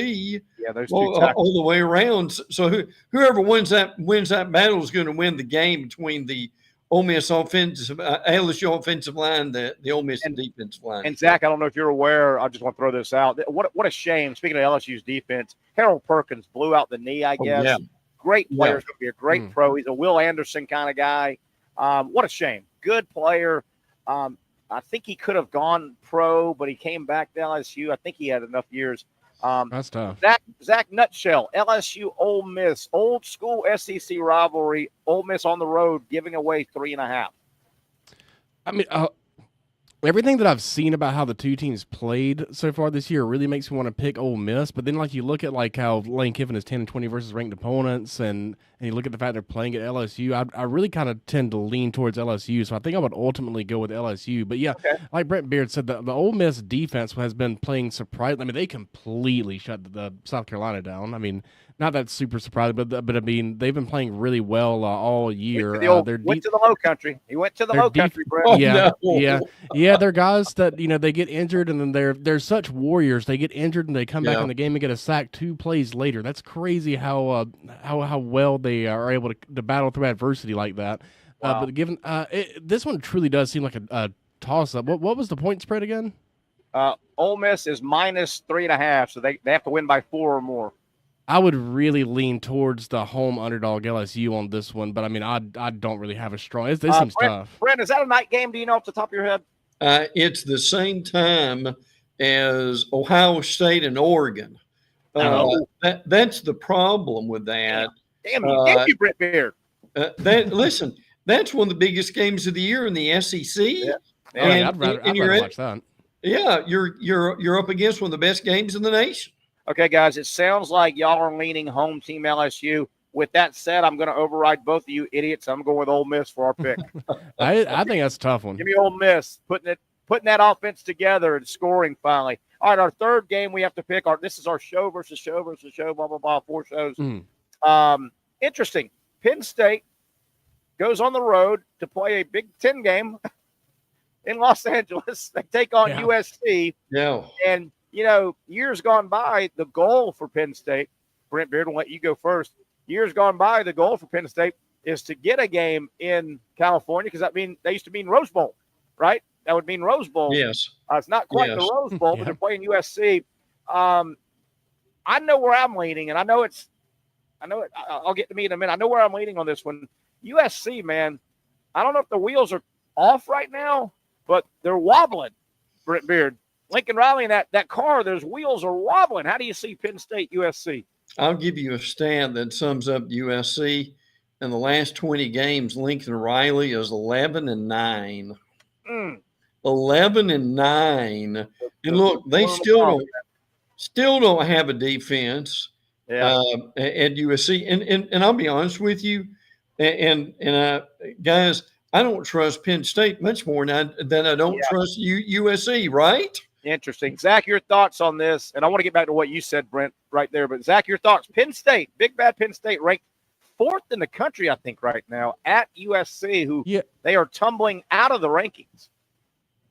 Yeah, the tough part is I do agree with Brent that Penn State probably is coming in a little overrated. But ultimately, anytime I've watched this Miller Moss guy, the quarterback for USC, play, I've just thought that he's just looked awful. And so I'm leaning heavily towards Penn State on this. If it were at Penn State and the spread were 10 points, I would like it even more. But with it being on the road and only being 4, I think I still like laying 4 on the road. Gosh, I'm going with you, Zach. We're going to go ahead and put Penn State down. They got to win by 4 or more. They're giving away. Brent, this is so bad because it's just a hunch, but isn't this a game that James Franklin's got to find? To call it a big game is a bit of a stretch, but James Franklin, go win this game. My God, you lose this game every time. It'll be a big game if they lose it. And that's what it will be. We're going Penn State giveaway. So, man, we just went a couple of road dogs. No, we've gone road favorites in every game. So we're playing the road guys. All right, let's move to the NFL. Let me say this real quick, Terry. And I mentioned, and it bears repeating. Zach, you can comment on this too, please. I hear some Florida fans. If we fire Billy Napier, maybe we can get Lincoln Riley. But why? No. Why? If you're 11-9 in your last 20, look, I know he would be a sexy pick, and they may be bet. But look, is Miller Moss any better right now than Graham Mertz, who is completing 85% of his passes? And Zach, I think Brent wanted you to comment. I want to hear it too. I think the shine is off the rose of Lincoln Riley. I think he had a couple of national games as a coordinator and a head coach early where the pinball offense got going, but now it looks like that may have been a facade, a fraud. I think we're going to look back in 2 or 3 years and go, remember when Lincoln Riley was considered top 5 coaches in college football? Yeah. Yeah, I think there's several people. There's probably several people between, like, if Lane Kiffin would be considered the top candidate, I think there'd be several people that would come to mind before you would consider Lincoln Riley. I feel like he should be really bought, and his price tag. His price tag isn't going to represent someone who is a bottom tier candidate. The shine is off that rose, definitely. Guys, we'll zip through a couple of NFL picks and finish up our show picks here on a Friday. Come to you live from Bricks, Jags Beach. I love this game. The Lions on the road at Dallas. Dallas got a good win recently to kind of hang in there. Zach, the Lions are -2.5 on the road in Big D. Thoughts on that game? D versus D, Dallas versus Detroit. Yeah, I'm trying to look at how injured the Cowboys still are on defense. I think they're going to still be without potentially Micah Parsons, which I thought last week was going to mean that the Steelers are going to be able to run the ball all over them. But frankly, that did not happen at all. But I mean, I really feel like you got to go with the Lions, considering that the Cowboys are coming off this big emotional win. It seems like it's the classic letdown for Dallas. They just won a big game, so they got to lose a big game. That feels like their cycle. Brent, your thoughts on the game? I would agree that I'm not sure I trust Zach either, Dak either. Frankly, if they can run the ball.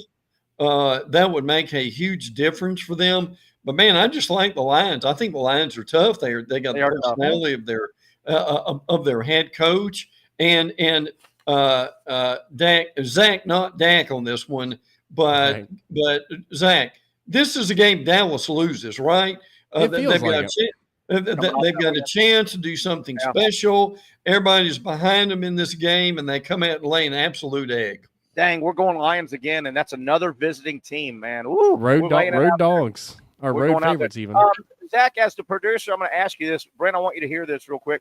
Zach, you kind of run the show. Obviously, you're the producer. We got a couple more picks.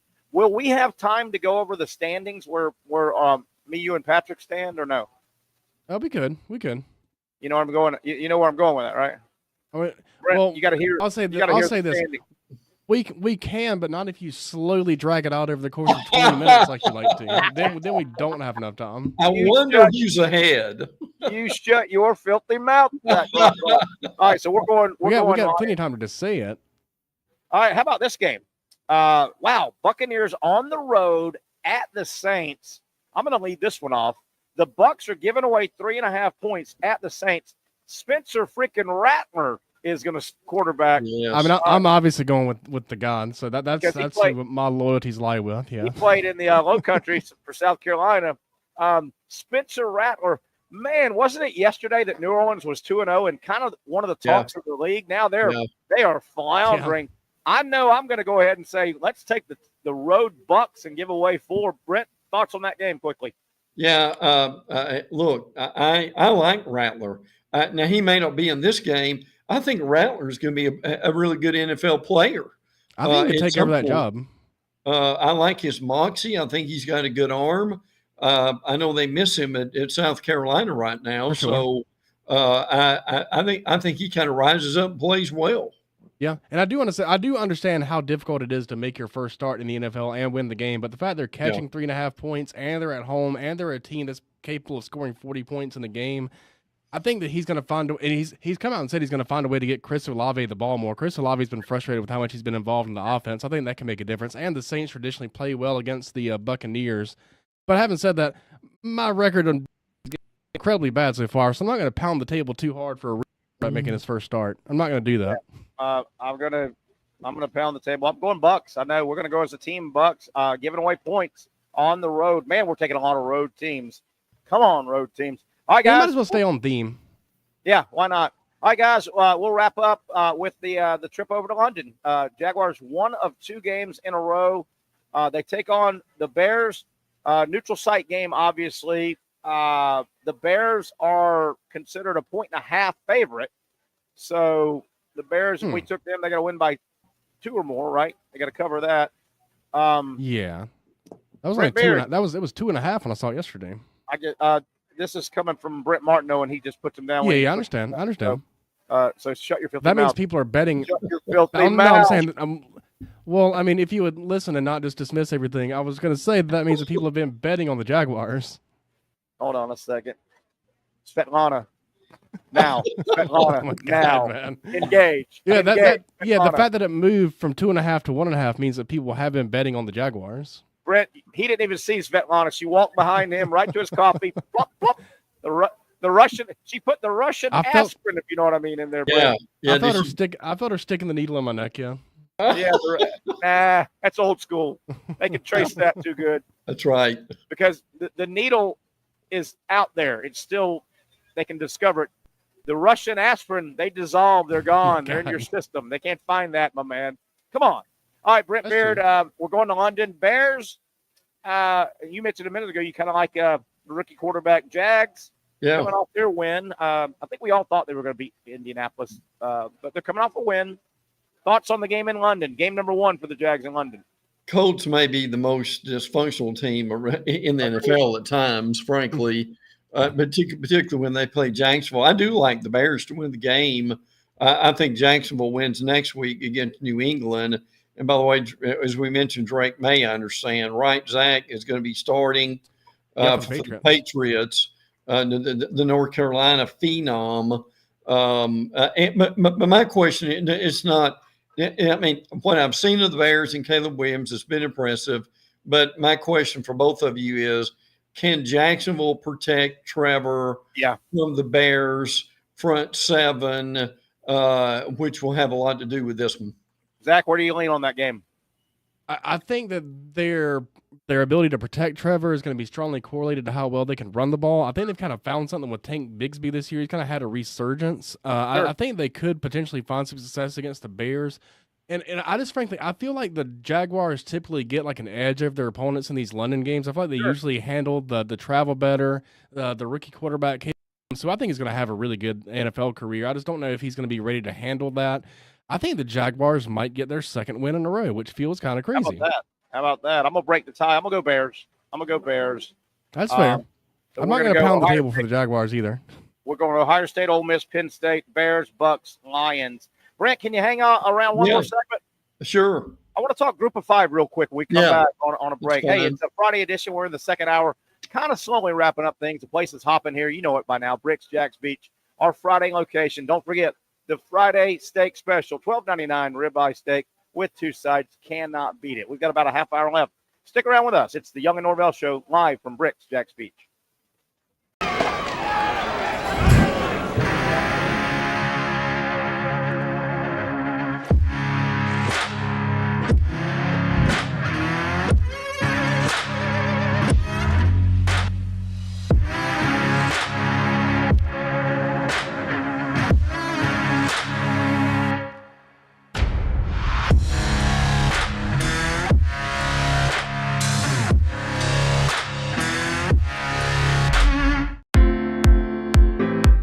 At Southeast Orthopedic Specialists, we know pain and injuries can stop you from doing what you love. This is why our board-certified orthopedic specialists offer the latest in both non-surgical and surgical treatment options and create a treatment plan tailored to your unique lifestyle and goals. So, whether it is a sports injury or that nagging pain that's keeping you from doing what you love, our team has the right treatment for you. For more information or to schedule an appointment online, visit our website. Finally, a family atmosphere, kid-friendly restaurant with a real sports bar feel. Bricks Jags Beach features all of that and a large, climate-controlled covered patio with misting fans and heaters for all seasons. Mix in an extremely diverse menu that features the most quality and affordable steak at the beach, and there's no reason not to enjoy your next lunch, dinner, happy hour, or big sporting event at Bricks Jags Beach, 300 2nd Street North in Jacksonville Beach. See you at Bricks Jags Beach. You really got to hand it to him. Hold on. The previous play is under further review. I'm not sure what he could review, but okay.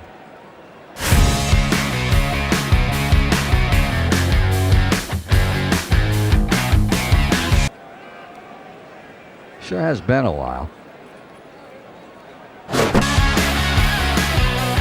Dine in at Hurricane Grill and Wings for the football season. Well, there he is. Oh, what is that? The Action Sports Jax 24/7 network is streaming. I'm Stuart Weber, and I'm here to teach you a nice 3-step process on how you can watch all your favorite programming from the Brent Austen Show every weekday 10 a.m. to 1 p.m. or the Cup Date with me. It's fantastic. We talk NASCAR. It's a great time. Wednesdays at 1 o'clock. All right, first step, easy. Download the Action News Jax app. You probably already have it downloaded on your phone, so you might already have that one taken care of. Step 2, see that stack of pancakes up there? You click that stack of pancakes, and it's going to bring down step number 3, which is a full screen of all the different streams that you can click on, including the Action Sports Jax 24/7 stream. You click that, the video's rocking and rolling on your mobile device, you're watching all the shows you want to, and you're having a good time. You can also do it on your smart TV with the Action News Jax Now app. I do it on my Samsung TV at home. It's a great way to watch it on a nice, large screen for all the content. That's the Action Sports Jax 24/7 network. Hope you can find it. You trust CGC to make your water great, and now you can trust CGC with your plumbing needs as well. Fast, convenient scheduling, licensed and insured. A quick call away at 904-552-1242. You never know when you're going to have an issue with a shower, toilet, or maybe it's a sink that sometimes is easy to fix. All right, let's be honest. I'm not fixing anything. I'm totally staging this because when I have a plumbing problem, I call CGC Water Treatment and Plumbing. Trained professionals, transparent pricing, customer satisfaction. Small problem or even a bigger issue. Maybe you need a new tankless water heater or something a bit more intricate. The experts with 25 years of experience at CGC Water Treatment and Plumbing can do it all. Call 904-552-1242 or visit cgcwater.com. That's 904-552-1242 or cgcwater.com. CGC Water Treatment and Plumbing, an authorized independent Connecticut dealer. Florida license number CFC 1432579. All right, it's always one of those good shows when you're running out of show before you get all your stuff. Man, we had a lot of stuff. Had a good show. Hope you enjoyed it. We have enjoyed bringing it to you. I'm Terry Norvell, sitting live at Bricks. If you need me, every Friday we are live at Bricks, Jax Beach. Our great Friday home. I want to thank Jason Reynolds, his entire staff. They'll be absolutely cooking all weekend. Major League Baseball, elimination game tonight, elimination game tomorrow, college football all day Saturday. Jags 9:30, NFL all day Sunday. They do it right, man. If you're looking for a place to get your group in front of a TV with great hospitality, you can't go wrong. Bricks, Jax Beach. I do believe we still have Mr. Brent Beard on. There he is. Brent, keeping you one more segment here, if you don't mind. Zach and I were talking during the break. You know, he's a South Carolina guy. He grew up in the Low Country of South Carolina, and isn't that what they call that, Brent? It's the Low Country, right? South Carolina. They call it Low Country. Yeah. I mean, I've explained this before, but you literally don't care. The Low Country is just the bottom right part of the state. Yeah, South Carolina is the Low Country. I know. Charleston is the Low Country, yeah. But yeah, I get your Brent, stick there. It's the Low Country. That's what it's called. We were talking during the break. One more quick game, high noon game. We don't know how Alabama's going to respond with Kalen DeBoer as the head coach coming off a loss. High noon back in Tuscaloosa. I gotta believe, Brent, your brother is an accomplished sports talk show host in the state of Alabama. I'm sure you've talked to him and a bunch of people. Where's Alabama at going into South Carolina? The Gamecocks can't score much, but they've got a good defense. What happened in Tuscaloosa? I think they're eager to show that, particularly the defense is better than it was last week. That they've got to get more out of their defensive line. They really struggle there, and they've got better players. I think they may make a change in that, so that's going to be important. Now, I mean, the thing, South Carolina's allowed more sacks than anybody anybody in the nation, I believe, much less the SEC. Job, Zach. Real nice. Yeah, the most sack team, also and most penalized team. Believe it or not. Yes. The bad news is they give up the most sacks. The worst news is they're the most penalized team in the country. What are they doing in the Low Country over there, for God's sake? Well, in your Lenore Sellers, now what may help South Carolina, Lenore Sellers is actually a dual threat. Alabama struggles against that kind of quarterback. Robbie Ashford, you guys remember the guy from Auburn? Is with them too. So I think Bama rebounds. I mean, I'm not necessarily going to say it's going to be a rout because South Carolina contribute here, Zach, has a really good defensive line, and they've got a couple of rush ends that are going to be. Alabama's going to have to block both those guys. I think Bama's going to run the ball more with Jameer Miller, right, and also Justice Haynes. They did not run much last week. So, but again, keep this in mind. They go to Knoxville next week in a I'm not going to say it's an elimination game, but I am going to say it's a big game for both of those teams. And again, Tennessee, like a lot of teams, plays much better at home than they do on the road. But as far as Alabama and South Carolina, early game, great weather. But I could see 28 to 10 or something like that. Zach, is that reasonable? Yeah, I would say so. I'd be okay never seeing Robbie Ashford play quarterback for the Gamecocks again, honestly. I wonder why. Yeah. I mean, every time I see it, I'm like, good. Is this guy a quarterback or not? Can we run like passing concepts and have him throw the ball downfield? It feels like it's foreign to him. Yeah, and the snap the snap exchanges are even awkward. The ball ends up on the ground way too frequently. I like it when the ball doesn't touch the ground at all when we're on offense. In a shotgun snap, if it rolls back, that's not good. No, it's terrible. You don't want that. No, okay. Let me note that down. Don't let the shotgun snap roll back to your bad quarterback, by the way. So, all right, Zach. So basically, you can go golfing or go to the mall or something at noon tomorrow. It sounds like. I like Lenoir. So I think Lenoir's the offensive line has not given him a good feet to stand on. He does a good job of avoiding pressure, keeping his eyes downfield, looking for a play. I refuse to accept that he is the lone problem. I think there's no coordination in the offense. I frankly want to throw up every time the announcers say Beamer ball, because you know what Beamer ball means? It means you score 3 points and a half and you never do anything on offense. And every once in a while you get a block a punt, and that's super fun and that is cool. Yeah. I want to score some points every once in a while, though. I've seen a lot of Beamer ball games where the only 7 points they score is on Beamer ball. Yeah. Well, and this bears repeating too. The South Carolina quarterback coach is Mike Shula, the former Alabama head coach. Hasn't done very many interviews. Did a Senior Bowl a few years ago, but he's done a good job. I was on with Shane Matthews today, and I asked him about Mike Shula, guys, and Shane said, well, I played with the Bears, and Mike Shula was our tight ends coach for 3 years. All right, Brent, let's talk real quick. I'm starting to get a little intrigued. I don't like it, but I'm getting a little intrigued. Who's going to get that group of 5 bid? Yeah. Right? It goes to the highest ranked group of 5 team. Brent, if I'm looking at this right, the leader right now, and I think the committee would love this to play out. Yeah. It would be Boise State. They're 17th in the country, and they're a little bit attractive. I think they can separate themselves, and I think get some committee, some ranking votes. They've got a legitimate Heisman Trophy contender as well. Boise State is 17th in the country. Their only loss, I think, was to Oregon by 3 points. Yeah. So if this thing played out, Boise would be the group of 5 team, wouldn't it? If they stayed. Yeah, that's very possible. Now, Liberty's undefeated, right? But the reality is Liberty hadn't played anybody. Exactly, and I don't think they could jump Boise if they both win out, even with a loss.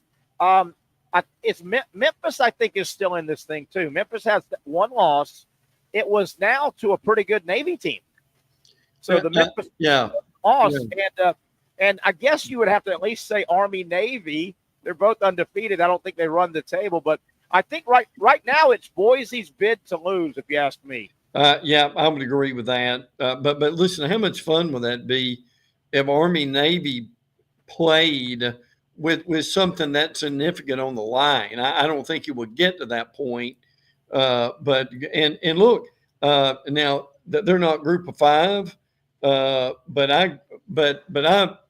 you got to appreciate what Pitt is doing in the ACC, and how well that they're playing. Eli Holstein, who is in Alabama, is the coach there. But matter of fact, Liberty was on last night. Yeah. And won.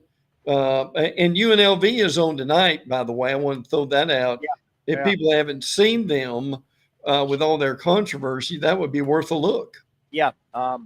Certainly would. I kind of looking ahead. Let's say Boise State runs the table. They've got 1 loss, and it's a good loss. I'm almost positive they lost to Oregon like 38-35. Great game. Yeah. Let's say Boise goes 11-1. They would be ranked about 11th or 12th probably at that point. Probably. So Boise State, with maybe the Heisman Trophy winner, that running back for Boise, they would be the 12th seed, right? The group of 5 is going to be the 12. Right, exactly. Yes. Let's say Texas wins the SEC over Alabama. Georgia gets in as an at-large at 5. Georgia, in that scenario, would play Boise in the Heisman Trophy. I'd watch the hell out of that game. Yeah. Oh, yeah. You better believe it. Terry, you mentioned Boise State. Boise State plays UNLV at the end of October. How about that? Now, the bloom came off UNLV a little bit with a loss the other night, right? Yeah. They got beat, but right now, I don't love the group of 5 taking the spot, but if it has to be anybody, I want it to be somebody that has some storylines, and Boise would have some storylines. They would. I still think Memphis is in that thing. I think Memphis could, if Boise stumbles, and I'm not sure, Memphis may still be ranked like 25, 24, somewhere there, but Memphis, they got a good loss now. Navy's a good, I know that sounds crazy, but Navy's a good loss, wouldn't you say? Yes. Yeah. And particularly right now, the way that they're playing, I don't think there's any doubt about that.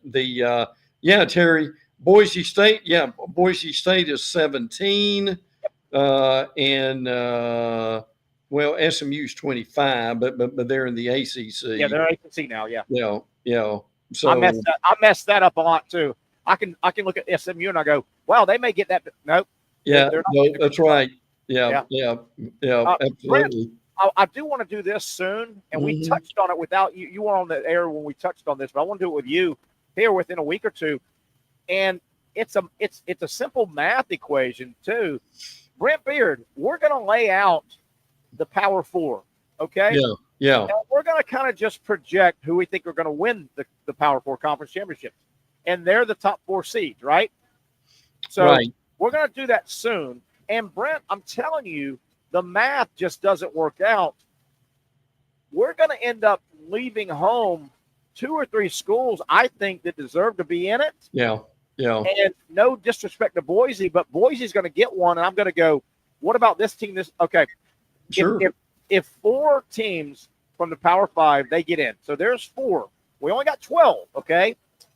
Plus, stay with me, a group of 5, right? They get in. So there's 1. That's 5. We only have 7 other ones, right? There's only 7 other at large.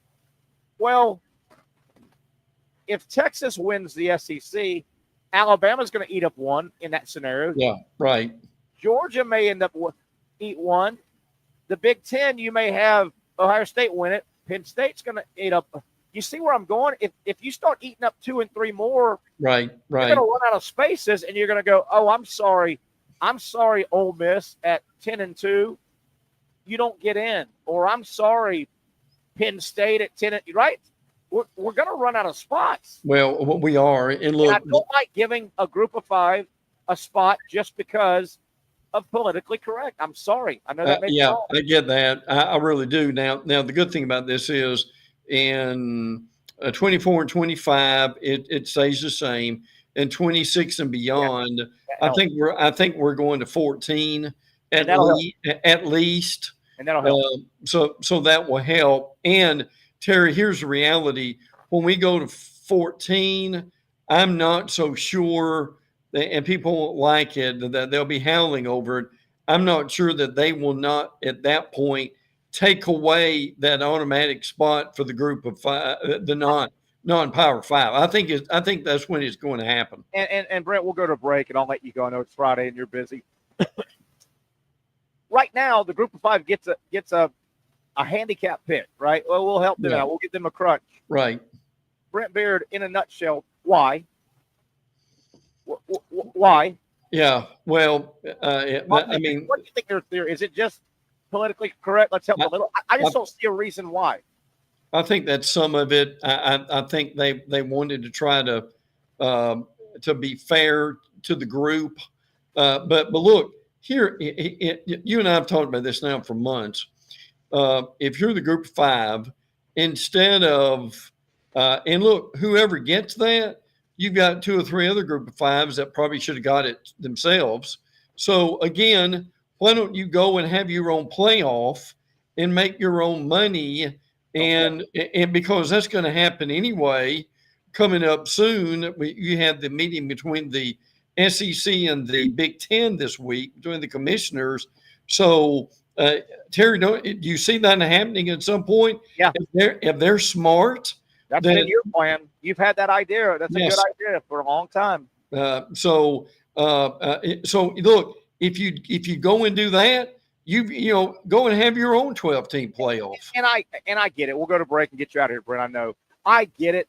Boise State this year could be the group of 5, and they could draw fifth-seeded Georgia in Athens, and they could go win that thing. But more than not, that group of 5 team is going to go to a campus site and get the hell beat out of them. Sure. And get the hell beat out of them. And you're going to go, my God, what about Missouri? They were 11 or 10-2, or you know. Right. Sure. And I think we're going to be able to. And I think you and I are pretty level-headed. I think every year a guy like Britt Beard and Terry Norvell will be able to go, yeah, what a shame. The group of 5 team wasted the 12th spot. And this team. I think we could rattle off 5 that probably should have gotten it. I don't think there's any doubt about it. And look, and not just ACC and I'm sorry, the SEC and the Big Ten. Terry, what if you've got Clemson and Miami from the ACC, or maybe Pitt? Okay, I'll throw this in, or maybe a Pitt. Yeah. That had a once in a generation year, and they deserve one.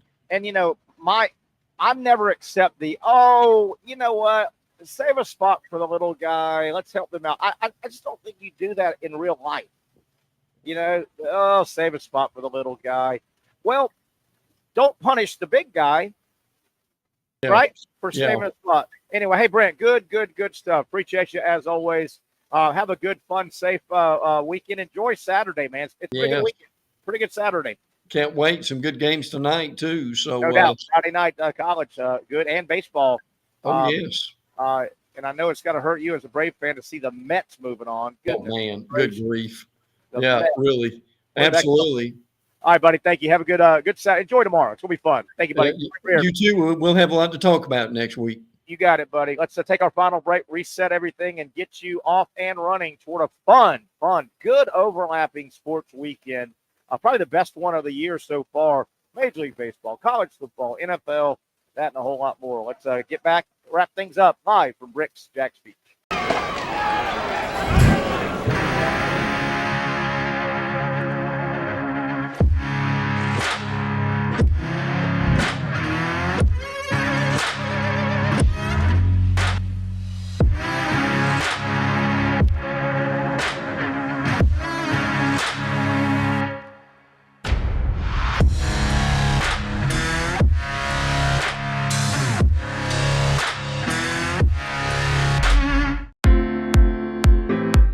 At Southeast Orthopedic Specialists, we know pain and injuries can stop you from doing what you love.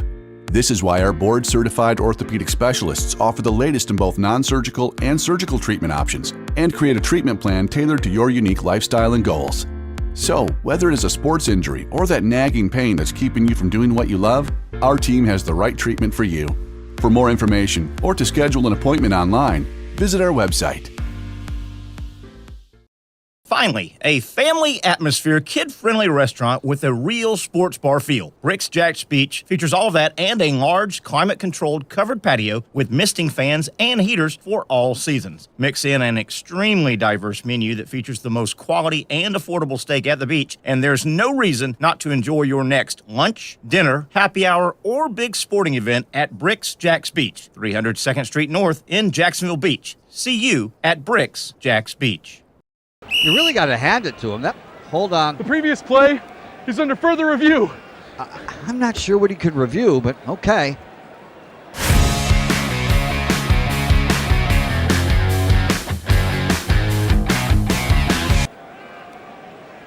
Sure has been a while. Dine in at Hurricane Grill and Wings for the football season. Well, there he is. Oh, what is that? The Action Sports Jax 24/7 network is streaming. I'm Stuart Weber, and I'm here to teach you a nice three-step process on how you can watch all your favorite programming from the Brent Austen Show every weekday 10 a.m. to 1 p.m. or the Cup Date with me. It's fantastic. We talk NASCAR. It's a great time. Wednesdays at 1 o'clock. All right, first step, easy. Download the Action News Jax app. You probably already have it downloaded on your phone, so you might already have that one taken care of. Step 2, see that stack of pancakes up there? You click that stack of pancakes, and it's going to bring down step number 3, which is a full screen of all the different streams that you can click on, including the Action Sports Jax 24/7 stream. You click that, the video's rocking and rolling on your mobile device. You're watching all the shows you want to, and you're having a good time. You can also do it on your smart TV with the Action News Jax Now app. I do it on my Samsung TV at home. It's a great way to watch it on a nice, large screen for all the content. That's the Action Sports Jax 24/7 network. Hope you can find it. You trust CGC to make your water great, and now you can trust CGC with your plumbing needs as well. Fast, convenient scheduling, licensed and insured. A quick call away at 904-552-1242. You never know when you're going to have an issue with a shower, toilet, or maybe it's a sink that sometimes is easy to fix. All right, let's be honest. I'm not fixing anything.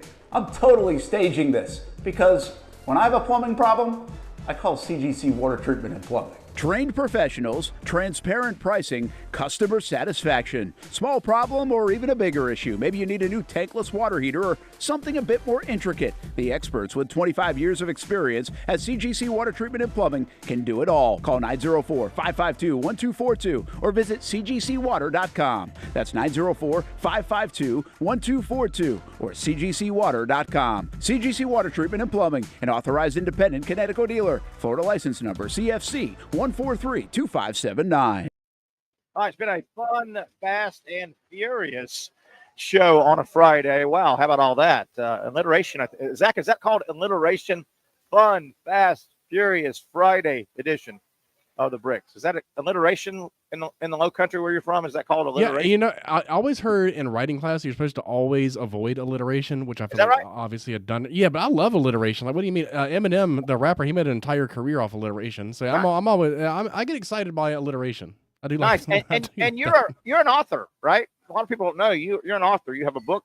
I have a book that I'm trying to put out there. I do a fictional one. So yeah, is there alliteration in there? Is any alliteration in it? Oh yeah, there has to. I can't think of any examples off the top of my head, but there's got to be multiple alliteration examples in there. When are we going to bind that bad boy up? That's book talk. You're going to bind it up and get it out by hand. But I'll tell you literally what happens is when football season comes around, I completely forget about doing everything else except it seems like it consumes all my time. But yeah, what I really gotta do is find someone I can trust to give it to an editor. So if anyone knows anyone who edits books, we need an editor. then I will do we that. need a good editor. That is the stage I'm at. Yep. And it's fiction or is it fiction? It's fiction. Yep. Okay. All right. I would edit it for you because I'm smart. I'm not going to read that much for you though. You know. Yeah, that's a lot of words. It's like 130,000 words at this point. Words. It seems like a lot. Words are for nerds. That's not alliteration, but it does rhyme. That's how Beavis and Butthead read. They'll start reading, and the easy words. He went word. He just fills it in with word. Yeah. Anywho, hey, I smell some controversy. We got 3 minutes before we get out of here. I want to thank again. Bricks, Jax Beach, our Friday home. Monday, brand new location inside the Igloo. That's right, the Community First Igloo. You see it on I-95 at the Emerson exit. They have a great sports bar inside. Icebreakers Bar and Grill. We're there Monday, first time ever. Be there every Monday. Come by and say hi. Zach, I smell some controversy. So we did our show picks, all 6 of them. We do it every week. We're in a dogfight trying to win this with all the other shows on Action Sports Jax. Patrick's traveling. He's on a plane going to a speaking engagement. I didn't get his picks, and I wanted to get our picks in on the show. So here's the deal: if we go 6-0 without Patrick, we're kicking him right up to the curb, right? Hitting a 6 leg against the spread parlay is extremely tough, and I do feel like we might have to potentially take that into consideration if we achieve that. Even if we go 5-1, I think we throw Patrick out with the bat. Especially going all road favorites to cover a spread. That's tough. Now, if we go like 0-6, now I think we had one home team. Or no, the Bears were neutral. If we go 0-6 or 1-5, we got to figure out a spin somehow. Say, Patrick. Oh, thanks for Patrick. Thanks for not contributing. We really could have used you. Then he left us out to dry, and he could have saved us, but he wasn't here. Yeah, selfish. He'll be selfish, Patrick, on Monday, right? We'll go self. He's the guy that we were all handing the buckets of water and throwing it on the fire, and Patrick was he was playing on his phone, right? He was on his phone. Yeah. And we dropped the bucket of water, didn't get to put the fire out, right? Thanks, Pat. Right. Thanks, Pat. Yeah, that's a sound strategy, which is more alliteration. It is. I like that. So, good day tomorrow. Looking forward to it. And also Sunday, gosh darn, if you're a big NFL fan, I mean, it's wall to wall to wall. You got a 9:30 game, and then you got the Sunday night game. I mean, that is all day NFL, isn't it? And night. Yeah. Last week with that lightning delay that I think went about an hour and a half, the Sunday night game didn't even end until after 1 a.m. So there was football from 9:30 a.m. until 1 a.m. And I wanted to follow that, but I had no shot. I remember going to bed, and I fell asleep during it. Say that again? I fell asleep like during the delay. No doubt. I woke up like halfway through. 30 seconds left, but real quick, I couldn't make it, so I went to bed. I remember about to jump in my bed. I said, let me check that game out. Steelers and Cowboys, right? So I jump on it, and there's no score. I'm like, what the hell's going on? Yeah. And I dug a little deeper, and they said a weather delay. And the NFL doesn't do many weather delays. They don't put up with weather delays. No, never. Hardly. All right, Zach, we're out of here. Good job, as always. Good fun Friday, as always, right here at Bricks, Jags Beach. We'll be loaded, the whole team together on Monday, talking ball, reviewing a busy sports weekend. Hope you join us on the Young and Norvell Show Monday at 4 p.m. Have a great weekend. Finally, a family atmosphere, kid-friendly restaurant with a real sports bar feel. Bricks Jags Beach features all of that and a large, climate-controlled covered patio with misting fans and heaters for all seasons. Mix in an extremely diverse menu that features the most quality and affordable steak at the beach, and there's no reason not to enjoy your next lunch, dinner, happy hour, or big sporting event at Bricks Jags Beach, 300 2nd Street North in Jacksonville Beach. See you at Bricks Jags Beach.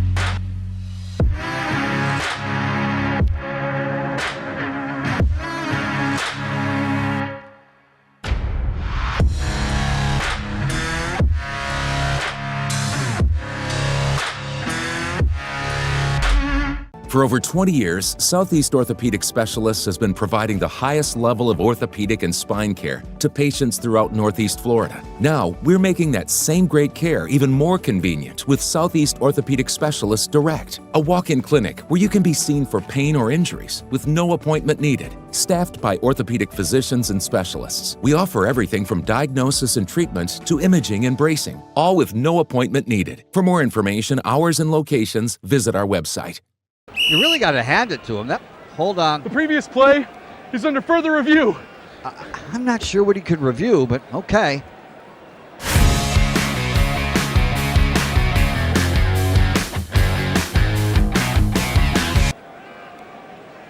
Sure has been a while. Dine in at Hurricane Grill and Wings for the football season. Well, there he is. Oh, what is that?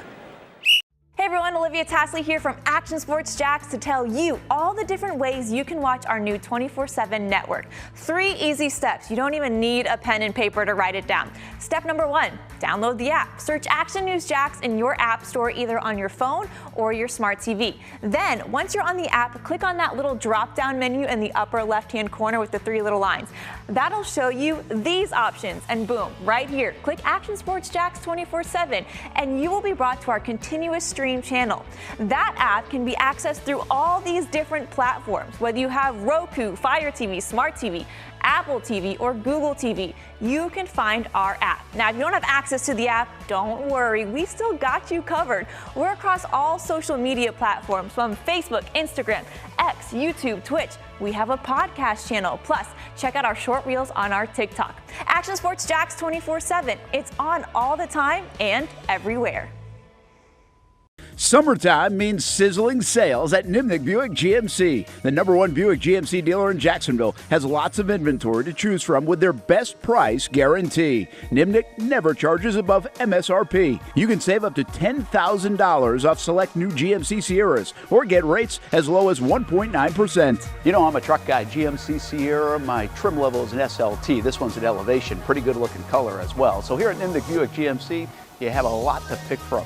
My father-in-law, he drives this, an Enclave, so I like that GMC in the family. 2025 is coming around the corner, which means it's almost time to close out those 2024s this summer. You can schedule a test drive at NimnickBuickGMC.com, and while you're there, check your trade value and customize your payment options. Nimnick is there for you, even on Sundays. Visit the showroom on Phillips Highway or shop online at NimnickBuickGMC.com. Nimnick, your friends in the car business since 1941. GMC, we are professional grade.